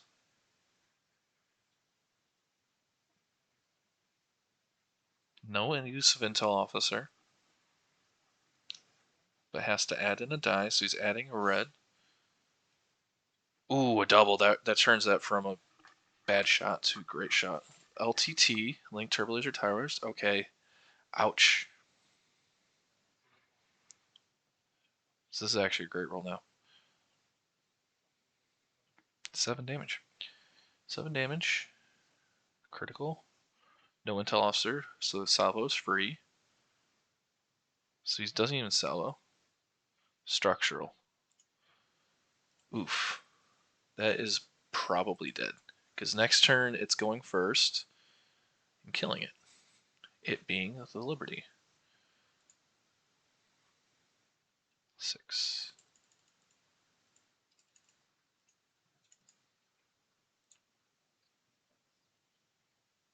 Oh, the salvo was spent. Okay.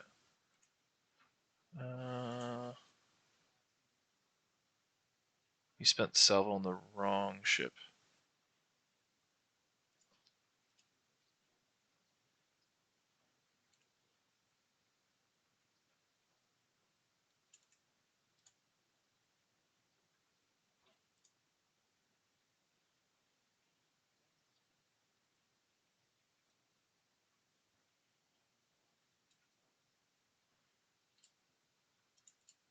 So braced on the salvo and took it on the front, which is so only the 2 damage. And now shooting through at the red. Brace redirect, no salvo because that was until officered. He's transferring the damage. Alright, yeah, so he figured out what he did wrong here.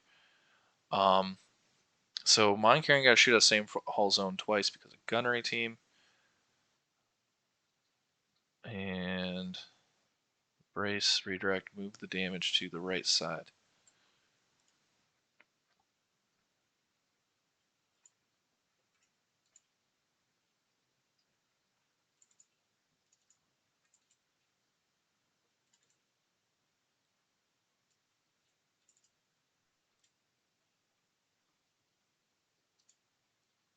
Okay. No concentrate fire token on that bad boy anymore.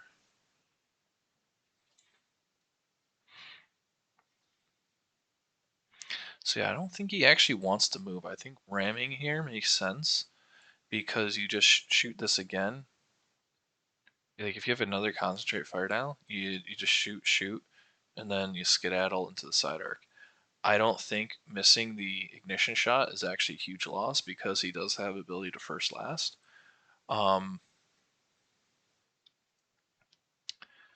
Which is why I think, like, at this angle, I think if he had more of a turn, it'd be better. But I mean, even still, I think green would escape. Like, if this was barely clipping, it wouldn't have made a difference, I don't think. So this, he can, interesting. So he's making this inside, utilizing nav team with the nav token he got from Hondo, beginning the round, to go like this. And they each take a hull damage due to the ram. Save. Not like this matters a ton, unfortunately, for purple. Purple's gone. Like, unless he gets no accuracies and just like a bunch of blanks, I think purple is toast. Quarterback is toast.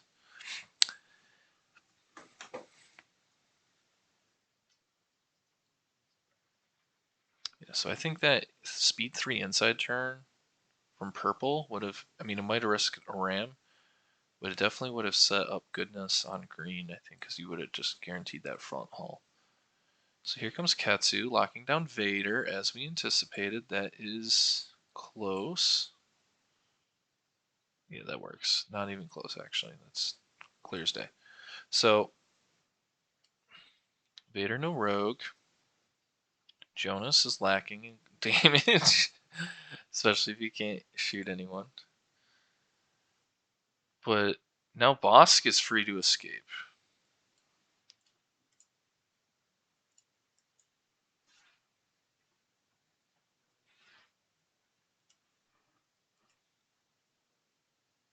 One damage, no evade on Vader, so that's 5 damage, or 5 hull remaining on the Dark Lord of the Sith.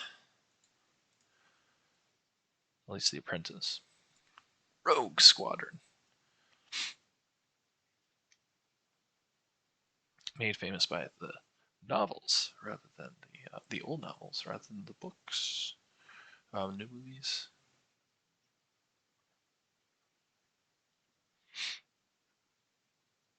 I can't wait for the Rogue 2 movie.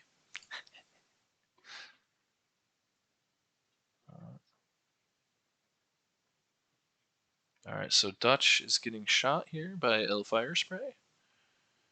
Oof. Only 1 damage. the fire spray. Pew, pew, pew, pew, pew, pew, pew, pew, pew. Doesn't do much. Spends too much time shooting nothing to sound cool than shooting to hit. So yeah, Bosk needs to get out of there.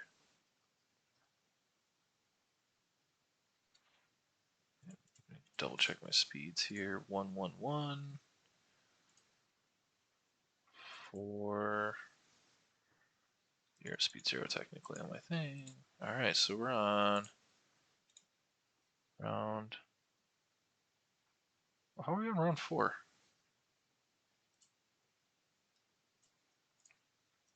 I think we're on round 3. Because they're blue. Yeah.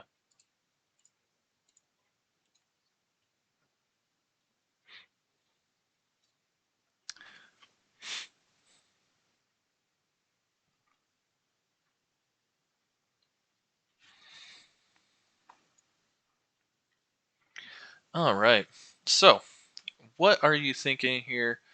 If you are Phoerix, how do you salvage this? Like I said, you throw everything at Jaina. You dial up you needed to concentrate fire last round. Vader could have done his own thing. He was back here. He was safe.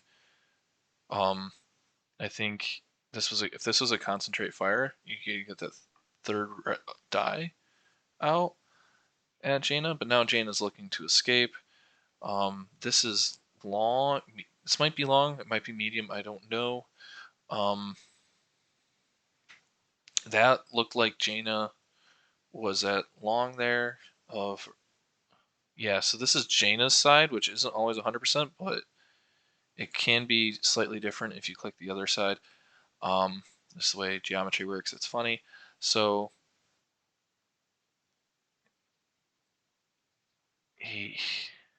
yeah, yay. You need it. You need to kill this thing. It's your only hope.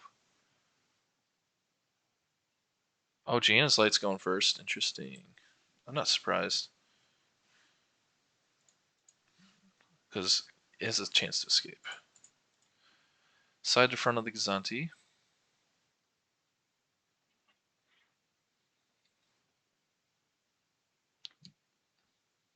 It's dropping a red due to the critical. And so the critical effect here is damage munitions. So he dropped the red, then he added a blue in with most wanted, the objective, which is the objective ship here. So that was the side arc. He's going to flak at Vader. 1 blue die. That's a hit on Vader. Oof. Vader can re-roll with evade. I don't see why not. That's a miss. Okay. That saves Vader some health. Time to move. Nav dial away. Very important. That might disrupt Vader. Eek! That's close. I mean, if he turns, he's got a nav dial, so he can turn at speed 1 too. Oh, he fit. No problemo. Engine techs away, and it lives. Don't want to turn. Don't want to turn to speed 1 there. All right. Purple's got to go. Purple's got to get those shields on the side. Navigate dial as well.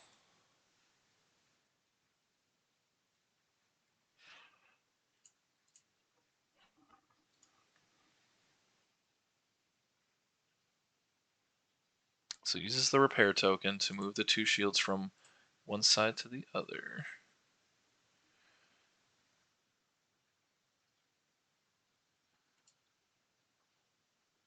No ignition.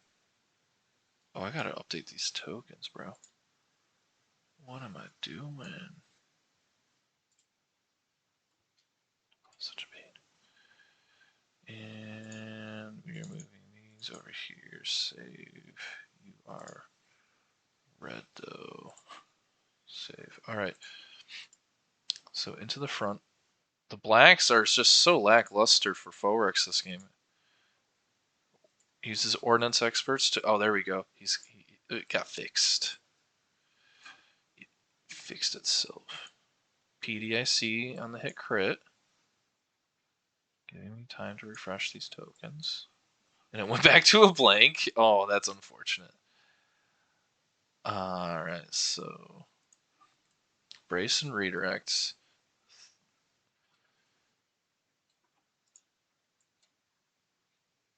Side to front. Lock, lock, lock. Oh, that's unfortunate. That's veteran gunner. 3 damage here. Okay. So that was a brace. Redirects. Reroll the crit with PDIC. Stay to crit. PDIC is point defense ion cannon. So let's see how things go.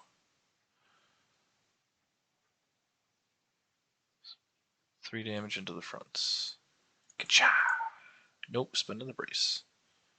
Taking 2. Got a red brace. Everything's red after that. I just spent all that time updating those tokens just for them to flip back.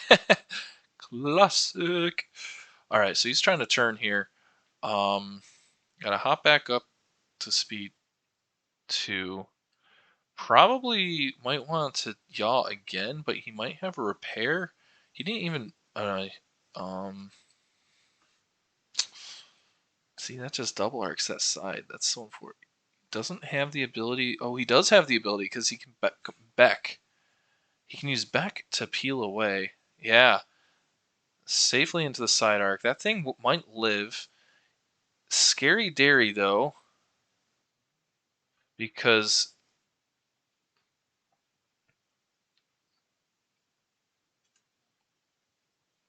it might fly off the edge still. Like, he's got to clear the raid next round. He's got to hope he has a nav dial after that. Or I guess he could clear the, yeah, he's got to hope he has a nav dial, because when he clears the raid, he can then back again to drop back to speed 1. That still won't be enough to be speed 0. He's out of comms net range. Yikes. Yikes. That's all I have to say about that. Man, that he might want to spend a little more time thinking about it to maybe peel a different way. I don't know. It at least gets to shoot again, which is important. So it won't just go splody, but okay. So here comes the transport.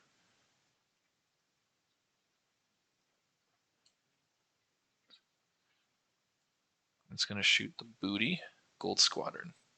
So red activated that with its token.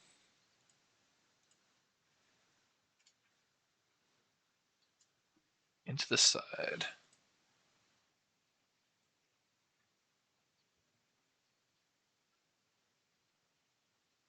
Yep. Yeah, that's fine. 2 blues into poor purple. Oh, because now we can hop up and slice 2 turns. Oh, man. So no redirects. Might as well salvo, I feel like. Maybe not. Took the damage.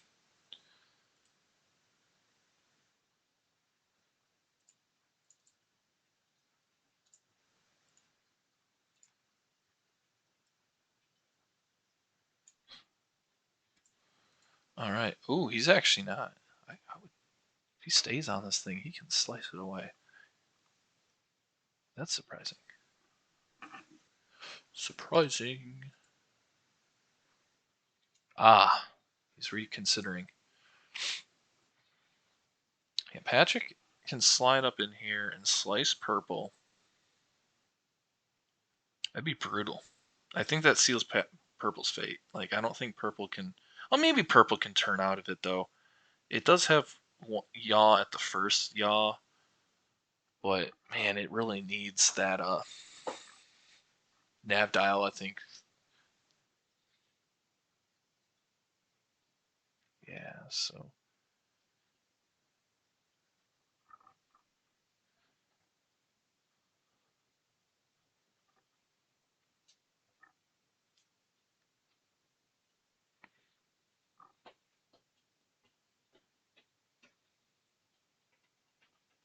Ooh, Bosk being just outside that Kazanti's range is pretty big.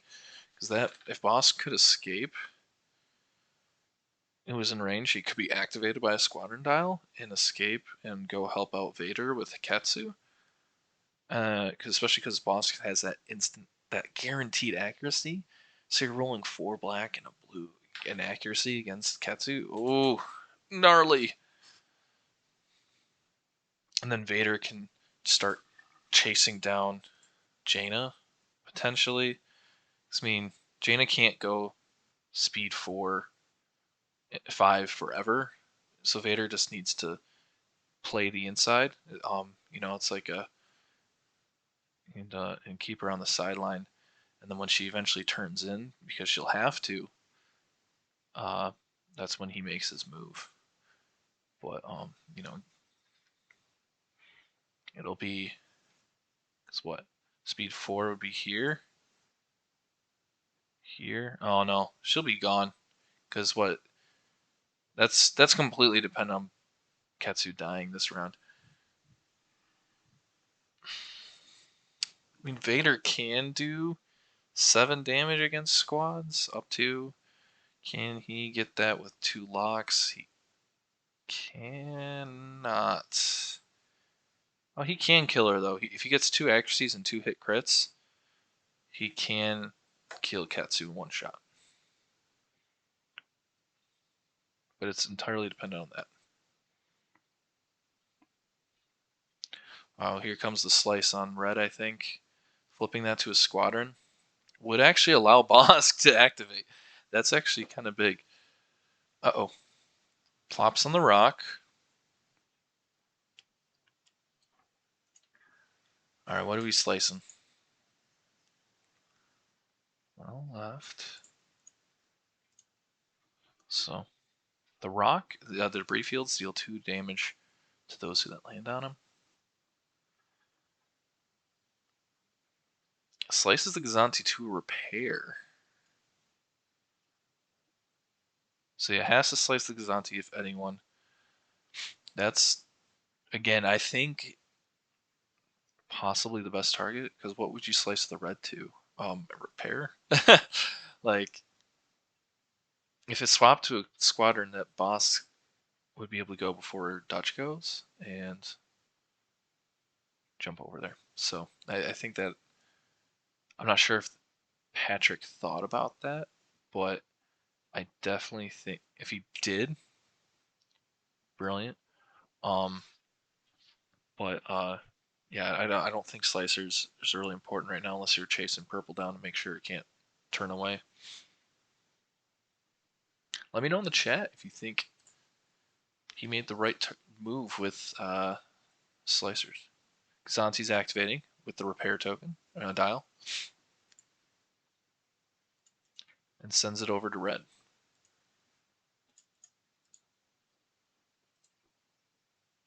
So we can flak.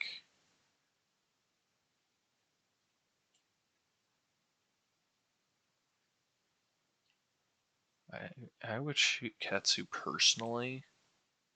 Yeah. Ooh. Gets a hit on Katsu.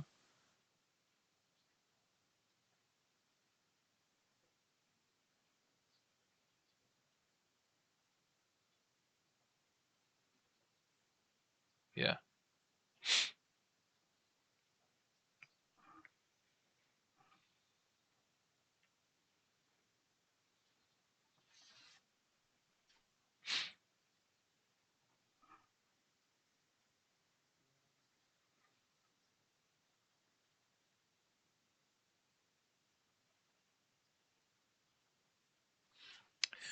He scattered the damage. I think that was wise. Speed 1 away. This is where things get interesting. I think he wants to turn away from this. He can't. If he turns into it, they might get ram locked, and he has this obstacle he wants. Oh, he turned into it. He's going speed 1. He he's at 2 hull. He's most wanted.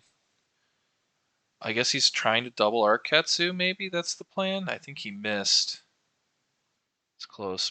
Concentrate fire from the Liberty, of course.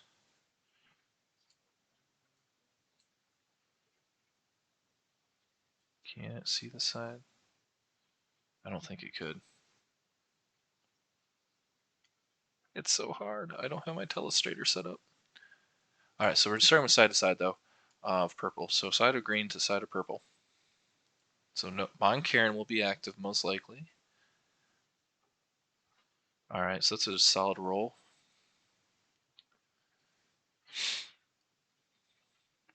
No intel officer.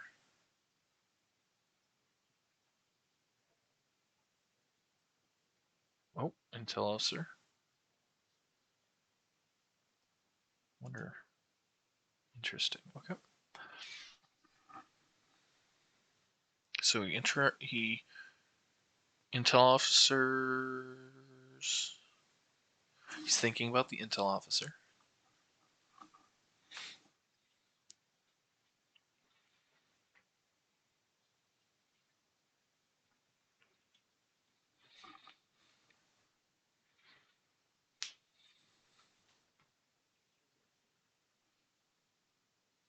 $117. Patrick just asked how much Raquel is worth.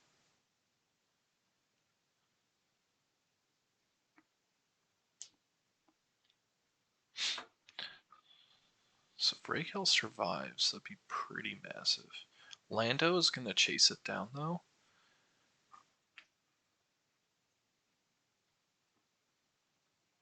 So it's pretty critical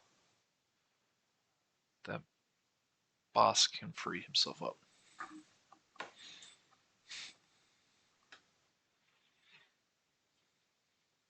So redirect has been intel officer and 3 damage, and that's got a critical coming in, which is pretty big. So I think it wants to brace here, but he's got the accuracy. So let's see what he locks with the accuracy.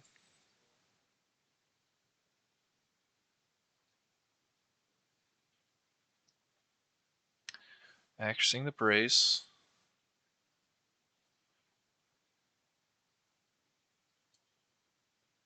So if he takes 3, he would be at 1 hull, risking a face-up structural, killing him. Salvo would result first.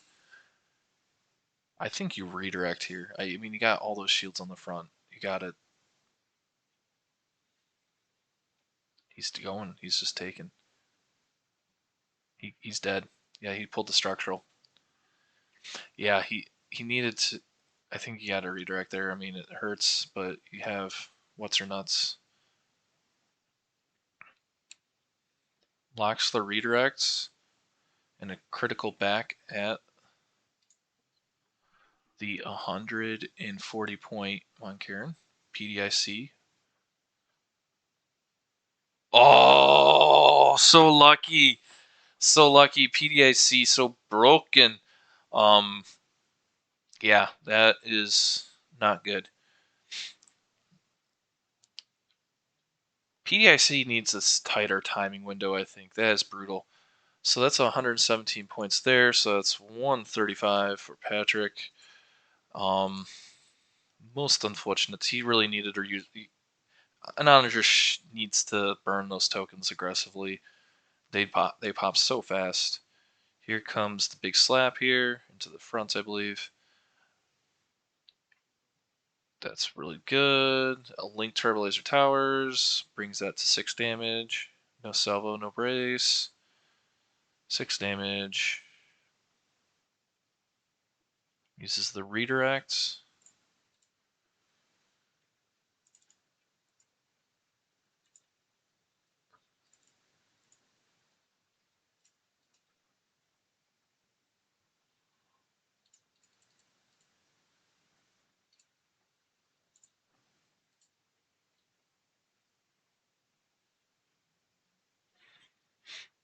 So he's going for the ram here.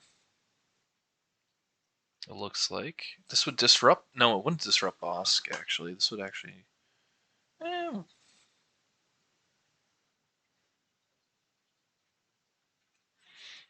Hmm.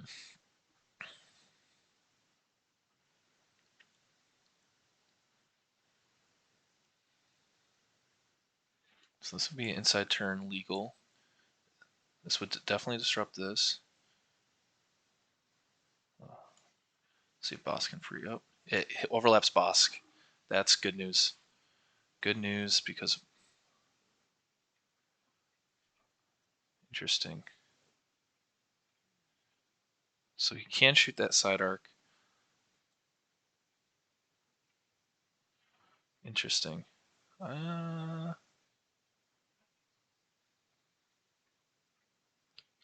Locks Lando down. That's important.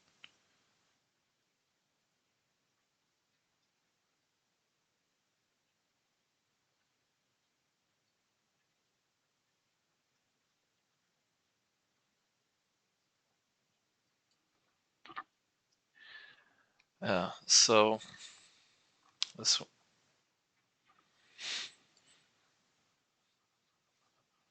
works out.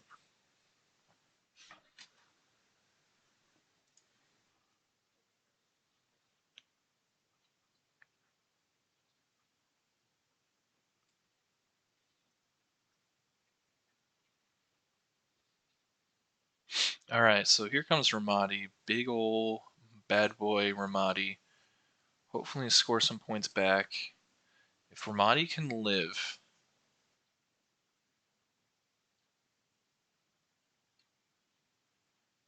that is this one of the smallest double arcs I've ever seen. But I've seen smaller. There's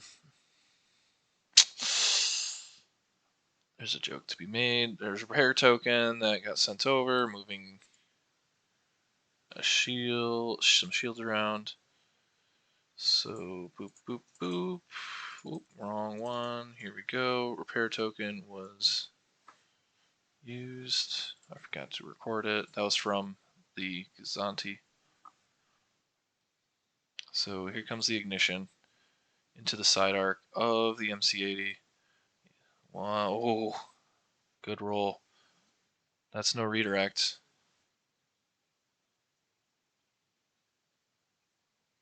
So this is on the brace here. Interesting.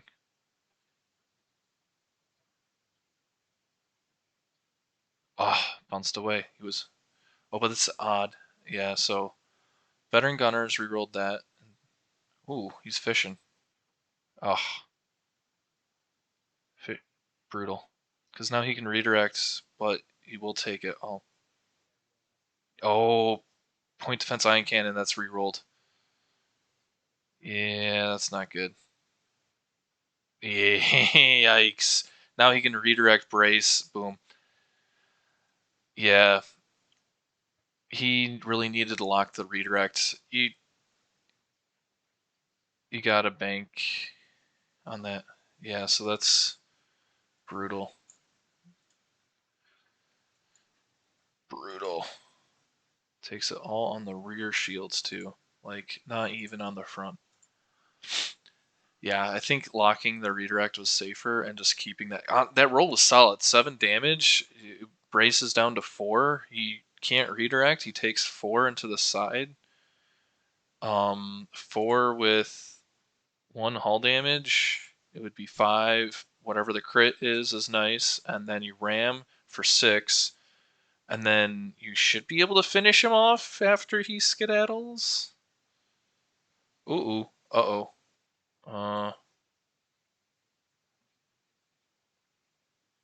Yeah, and then you gotta unlock it, let it fall back into place. Yep. Yeah, there we go. Classic Tabletop Simulator. Reloaded game shenanigans. Yeah, that's clear. 2 reds. See like what comes up. Shouldn't matter. That's brutal.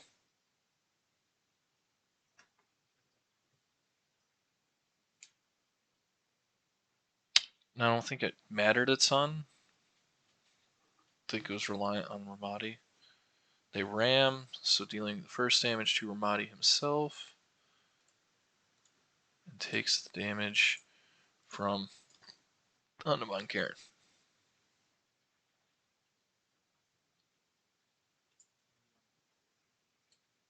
What's this thing? So that was red. But green is going to be able to escape, especially the double arc. Ramadi might just be dead. But yeah, pretty much all the squads are available. I think you start with Rogue.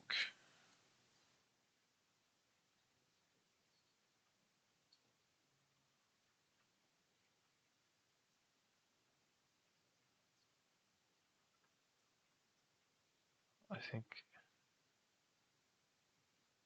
maybe Rogue actually starts making some play to Vader. I don't know what you do with Rogue.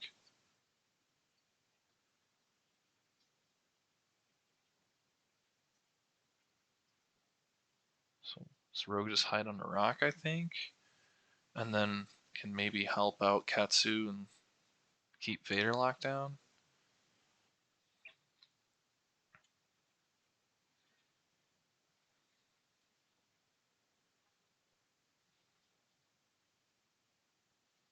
Guess we're having some button issues. Classic reloaded TTS.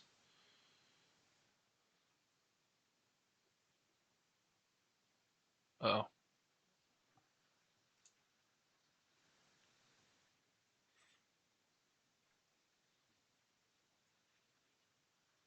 Well, we lost Patrick there.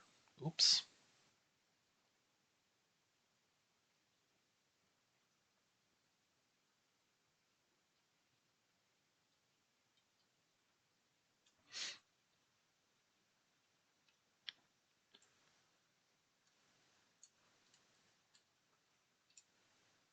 Okay.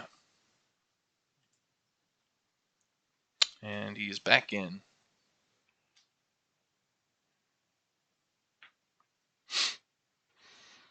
Hmm.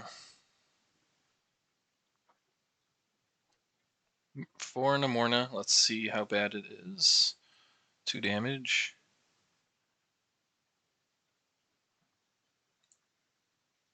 Ooh. Not sure if you actually wanted to brace, because you can lose it. Because what's oh,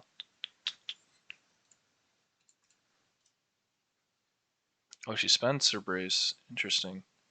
Just completely whiffs on Rogue. So now Dutch will attack and lock her. Unless he rolls really bad.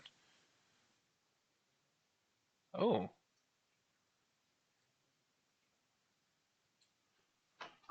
Yeah, he wants to kill Bosk.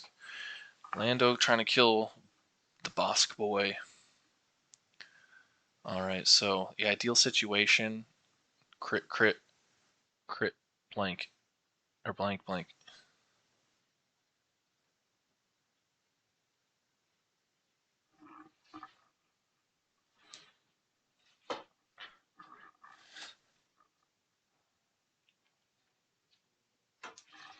Two damage into Bosk. Bosk will brace to half the damage.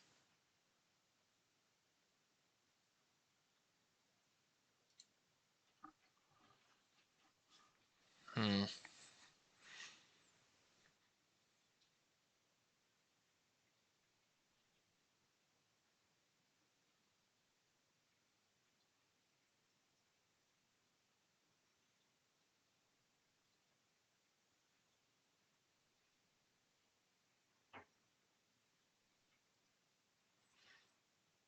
I think you start with Morna here. And then Bosk. I think that's the best. Or no, oh, you have Vader, though. Do you just focus on Katsu? Which, there's 3 individual squad battles going on right now, and it's just so exciting. Lup, bop, bop, bop, bop, Ba ba ba ba ba ba la, ba ba ba ba ba. Boom, boom, boom, boom, boom, boom, boom.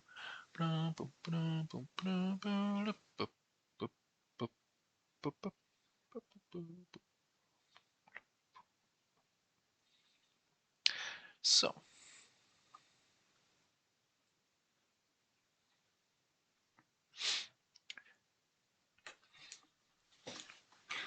I think.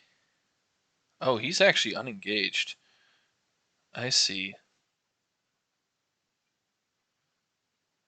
So yeah, focusing on Katsu muy importante, I think. Um, starting. Oh no, Bosk. Bosk shoots Lando there. Good shot. All right. No, I don't think he needed to do that first. Oh, yeah, actually, yes, he would have. It would have made more sense because then I think you want to do Vader. I think you should have. I think leaving this actually made the most sense. So here comes. Oh my goodness, he can't buy a hit with his black dice. Poor Phoerix.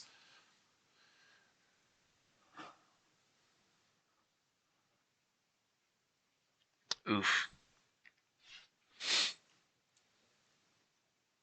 Yep, Katsu at Vader, 3 blue. Vader does not have counter. Pew, pew, pew, pew, pew. 1 damage at Vader. Darth Vader. Slowly but surely popping Vader down. Sharat Bosk. Same dice. Much more cooperative. 2 damage. No brace. Bosk down to 3 hull. Rutro Raggy. So yeah, I think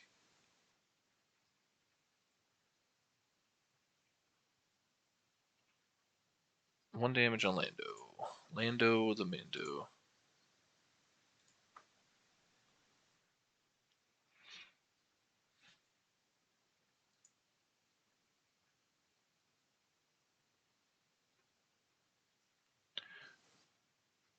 Yep, Morna gets her brace back because of her ability. Very fun.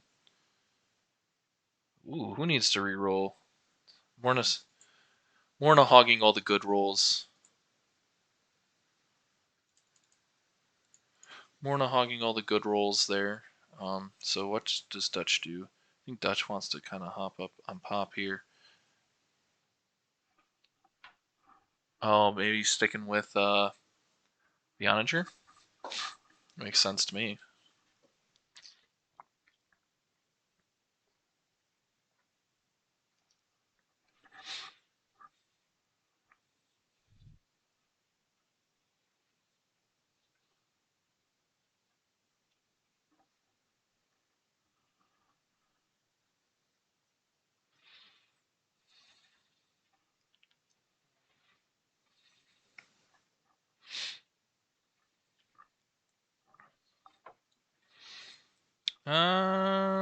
That's definitely Jonas.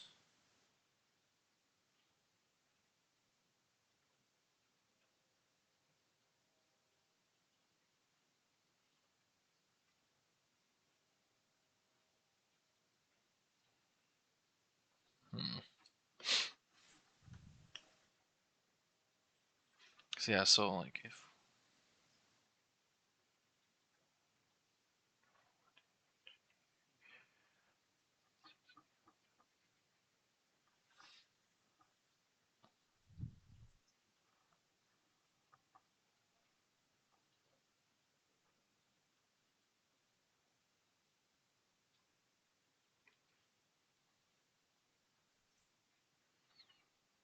I think if Ramadi, there might have been room for Ramadi to make an inside turn. Unlikely, but possibly.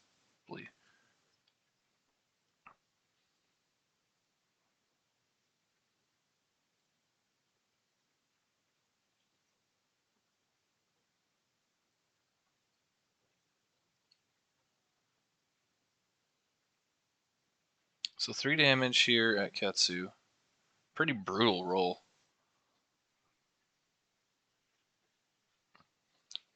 Forcing her to burn the scatter. Works out. Because now some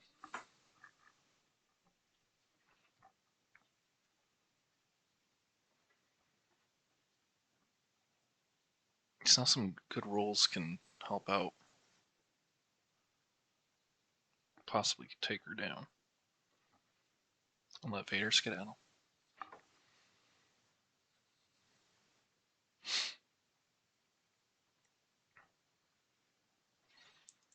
Alright, so we're round 4, y'all. We are looking good. We are looking good indeed. Only one squadron dead in this very prolonged squad battle. Jaina's Light looking pretty beat up, but things are fine. Things are fine. EMC-80 looking pretty beat up, but should be able to kill off this onager here with full defense tokens. This one's dead.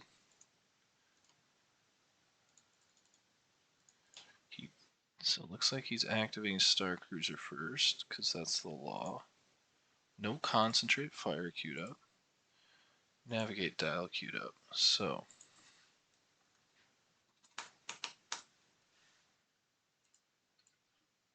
front R shock into the front of the onager.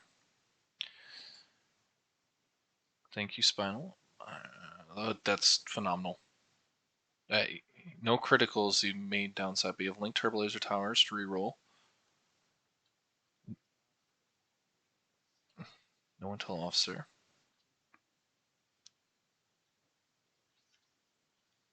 Six damage.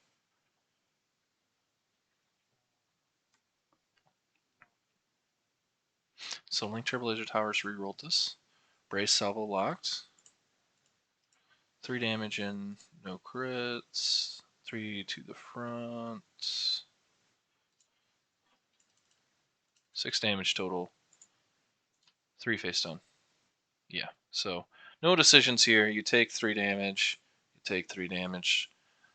No flips. I guess you could salvo, but what's the point? He's gonna be moving out of this front arc here ASAP. He's considering flacking Bosk. I think that's intriguing because that might Bosk does have a defense token. A Link Trailblazer Towers. He couldn't kill Bosk. There's no way he could kill Bosk unless he rolled 2 double hits. So he rolled the red or rolled the black. It's a hit or a hit crit, and then he added 2 reds, rolling 2 doubles. That's the only way he can one-shot Bosk.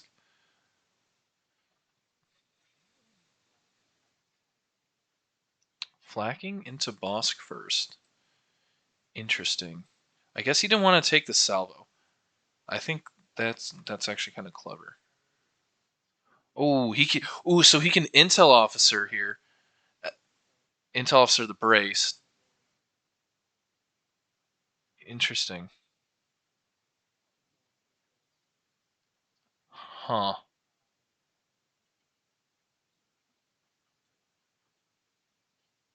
3 damage. So that will kill boss. So yeah, it's nice to spend the brace. But now his boss is at 1. Brutal.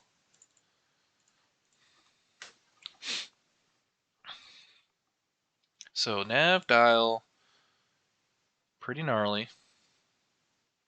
Don't think that escapes. It's close. Oh, yeah, maybe. This would adjust for the front arc.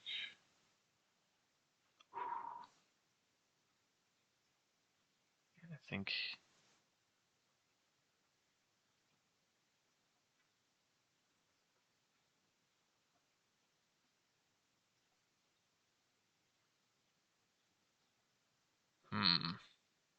How do you escape?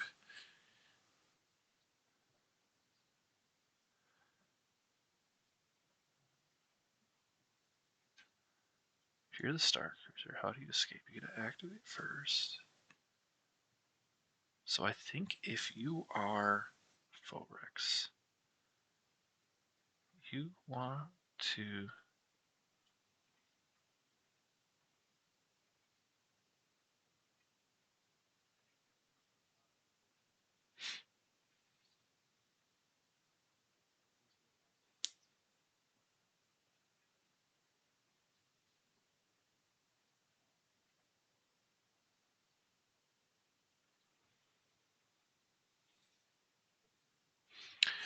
So I think I know what I would do here.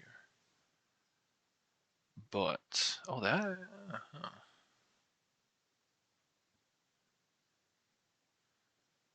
I wonder. I don't think any of the turns would get him out of danger zone. But if I'm Phoerix, I want to activate the the Gazantes here first. So this would ram. Would this land? So I think you want to activate the Gazanti first, because if it gets rammed, so it looks like he's committing to this 1/1/1, which, wow, oh my god, I thought that was going to be just like all up in it. Wow, but it does hit this debris field, I believe, maybe. Oh, ooh, that's close. That's danger close. Hello. Wow, what the hell? Sorry, family show. That is clear. No way. That is the second closest movement I've ever seen. I had one where it was still pixel perfect. If you can't for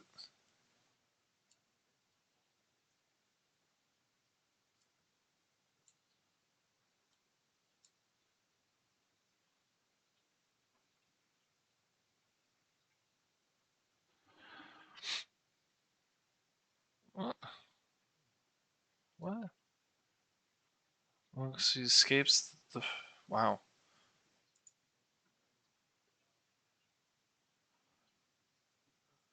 Let's see. Activates first. Killer shoots 3 dice into this. You double arcing here. Pow.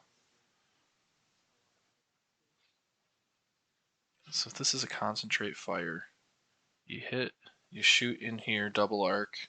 That's 3 dice. 3 dice is pretty gnar. You're at 2 hull. Oh.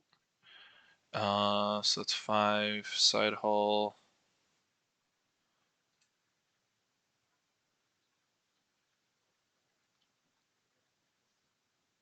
So looks like Phoerix has kind of called things there. But I think there was still a shot to kill it that round. Unlikely, but 2 criticals in from the Gazanti would have resulted in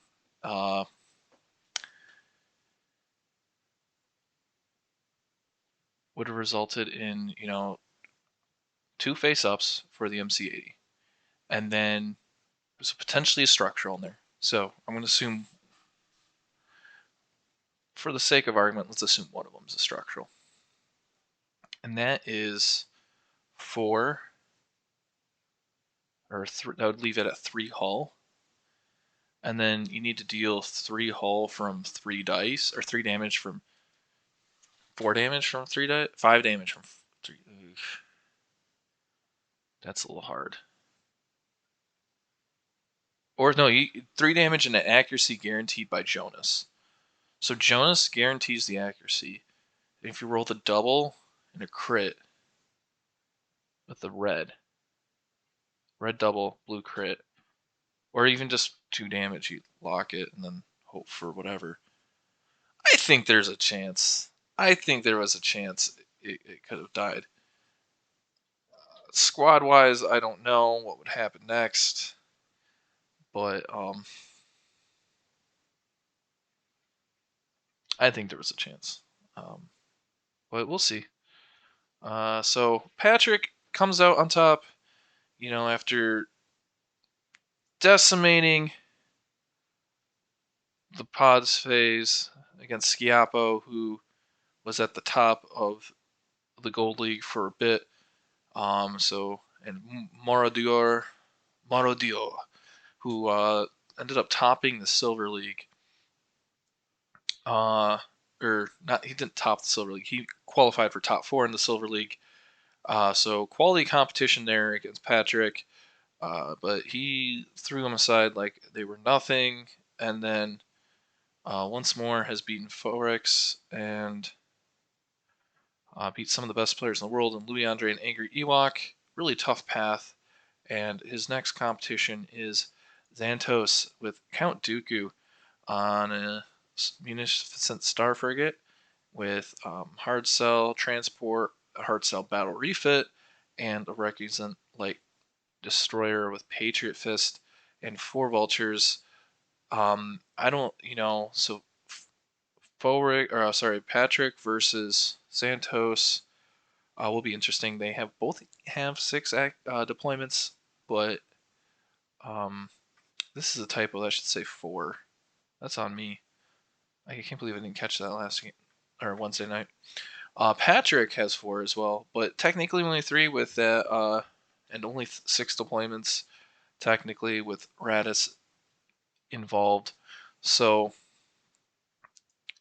Xantos will most likely be giving. I really like Patrick against Xantos because Dooku's ship phase, isn't he? So actually maybe not, because Patrick, well, that it changes the game here. So Patrick against Xantos is going to be interesting because, what we've seen from Xantos is he's going second, right? And with him in second, he's going to pick second with a 12-point bid. With him second, he's going to make things difficult for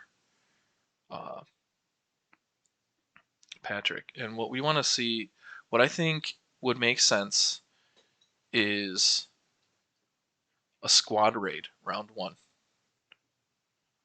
And that sounds weird, but it reduces Adar Talon's ability to do what he wants. He only gets to do 2 squads round 2, probably.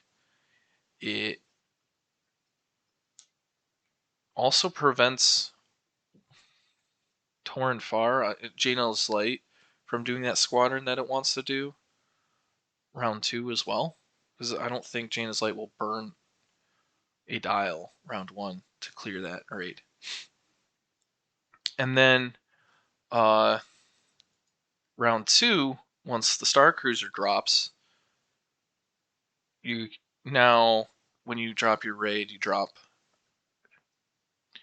Navigate or Concentrate Fire. And most likely Concentrate Fire to force Hondo into Concentrate Firing as well.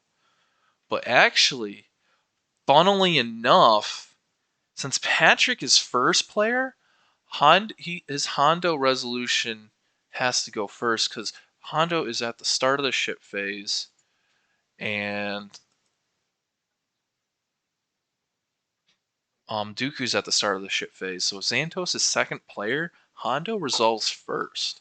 And so he can basically say, oh, you gave yourself a navigate token. I will concentrate fire in. I will raid the concentrate fire, and vice versa with navigate. Well, I guess it matters less for navigate, but the navigate could mess up Jaina's light on her escape vector, so it does make sense to me at least, a bit there. So then, Jaina's light would have. Then you're kind of forcing. And so I guess then Jaina's light would just take the navigate token. But. Huh. But giving that squad raid round 1 essentially guarantees that Jaina's Light's activation beginning around 2 is less brutal.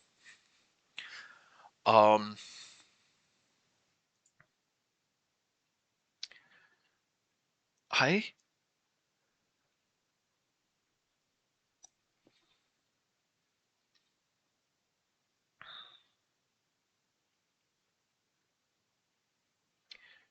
ooh, man, that slicer tools being okay.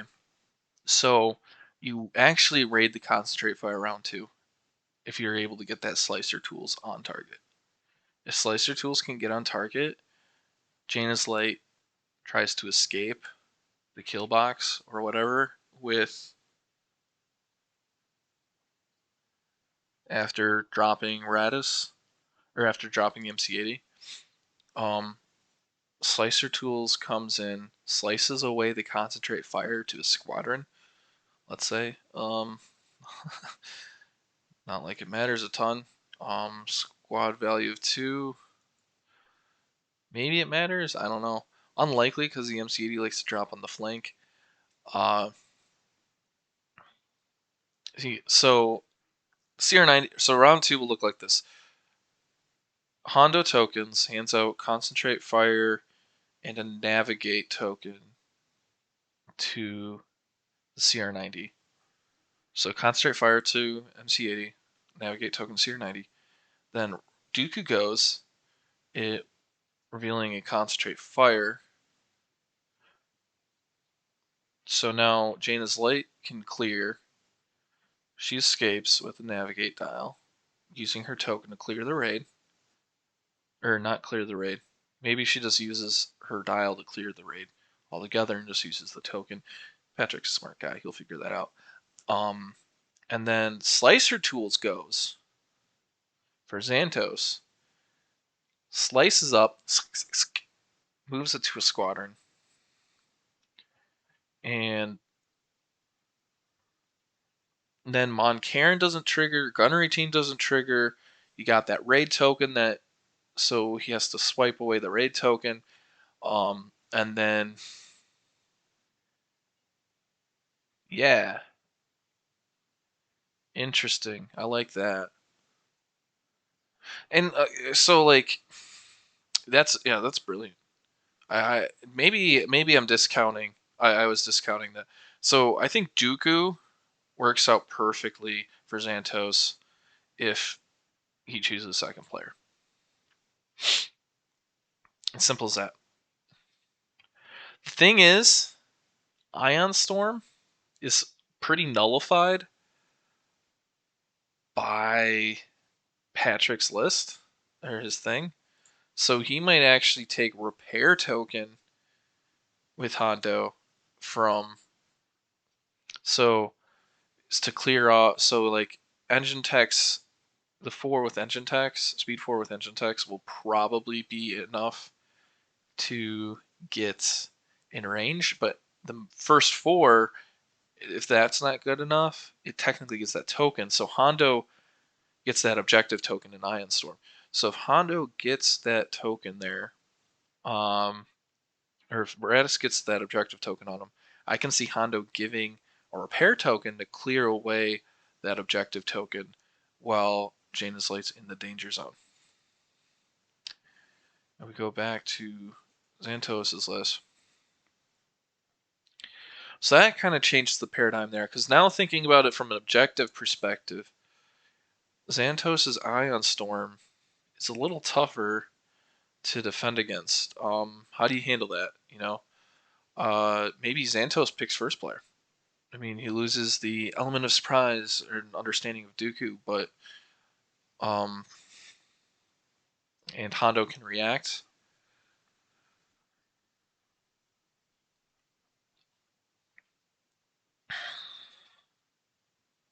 But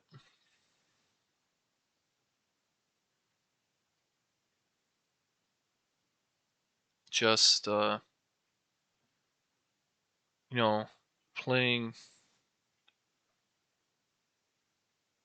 whatever Patrick's objectives are might be better, because then you kind of control things. No pass tokens are involved, so you don't lose the pass token. Yeah, that'll be interesting. I actually wouldn't put it past Santos to pick first player. So we'll see what happens with the final. I think this is a very exciting matchup.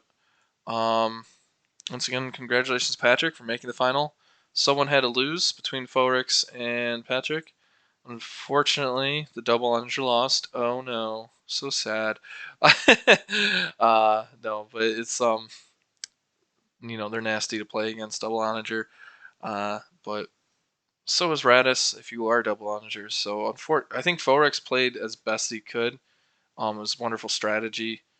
Um, I think the dice ultimately were a big factor, and I don't think dice really lose games a ton, but they maybe 1 out of 10 games dice lose you the game, but the other 4 out of 10 you lose, right? Uh, dice are it's because of dice expanding on mistakes. So while the dice were pretty poor, the game was still fairly winnable. So that's what we're seeing here. But I think there were ways Phoerix could have played a little bit differently in that the bad dice wouldn't have affected him as much. For instance, being able to get one more possible activation out of that onager by redirecting when the redirect was intel officered. Sure, he had a crap ton of shields, but you also had Commander Beck to hand away um, to move shields. So you could effectively replace them that way. You didn't really need the redirect a ton. And then that thing would have gotten a couple more damage on the MC80. And then the uh, what was the other big thing? That might have been it. I think that might have been it. Um,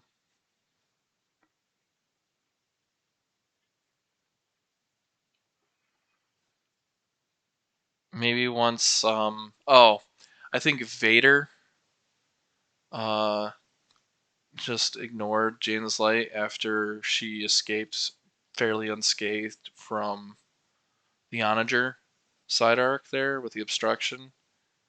I think hopping onto a rock. Oh, and hiding Morn on a rock. I think you gotta hide these on a rock. The two big rogues on a rock, and then they will they'll do their thing. They will do their thing when the time is right. Um, which would have killed the MC80.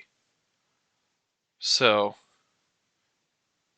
I think those were the two mistakes there Phoerix made. Otherwise, it's really solid game, like beautiful strategy, like really beautiful strategy. Patrick, I don't think he played a perfect game either. I think he kind of dangled some things a little too much. His squad positioning is phenomenal, though. I do have to give him that. It really made it difficult for Phoerix to do much with his dice so crappy. But I think really what impressed me most about this game was Phoerix's overall strategy.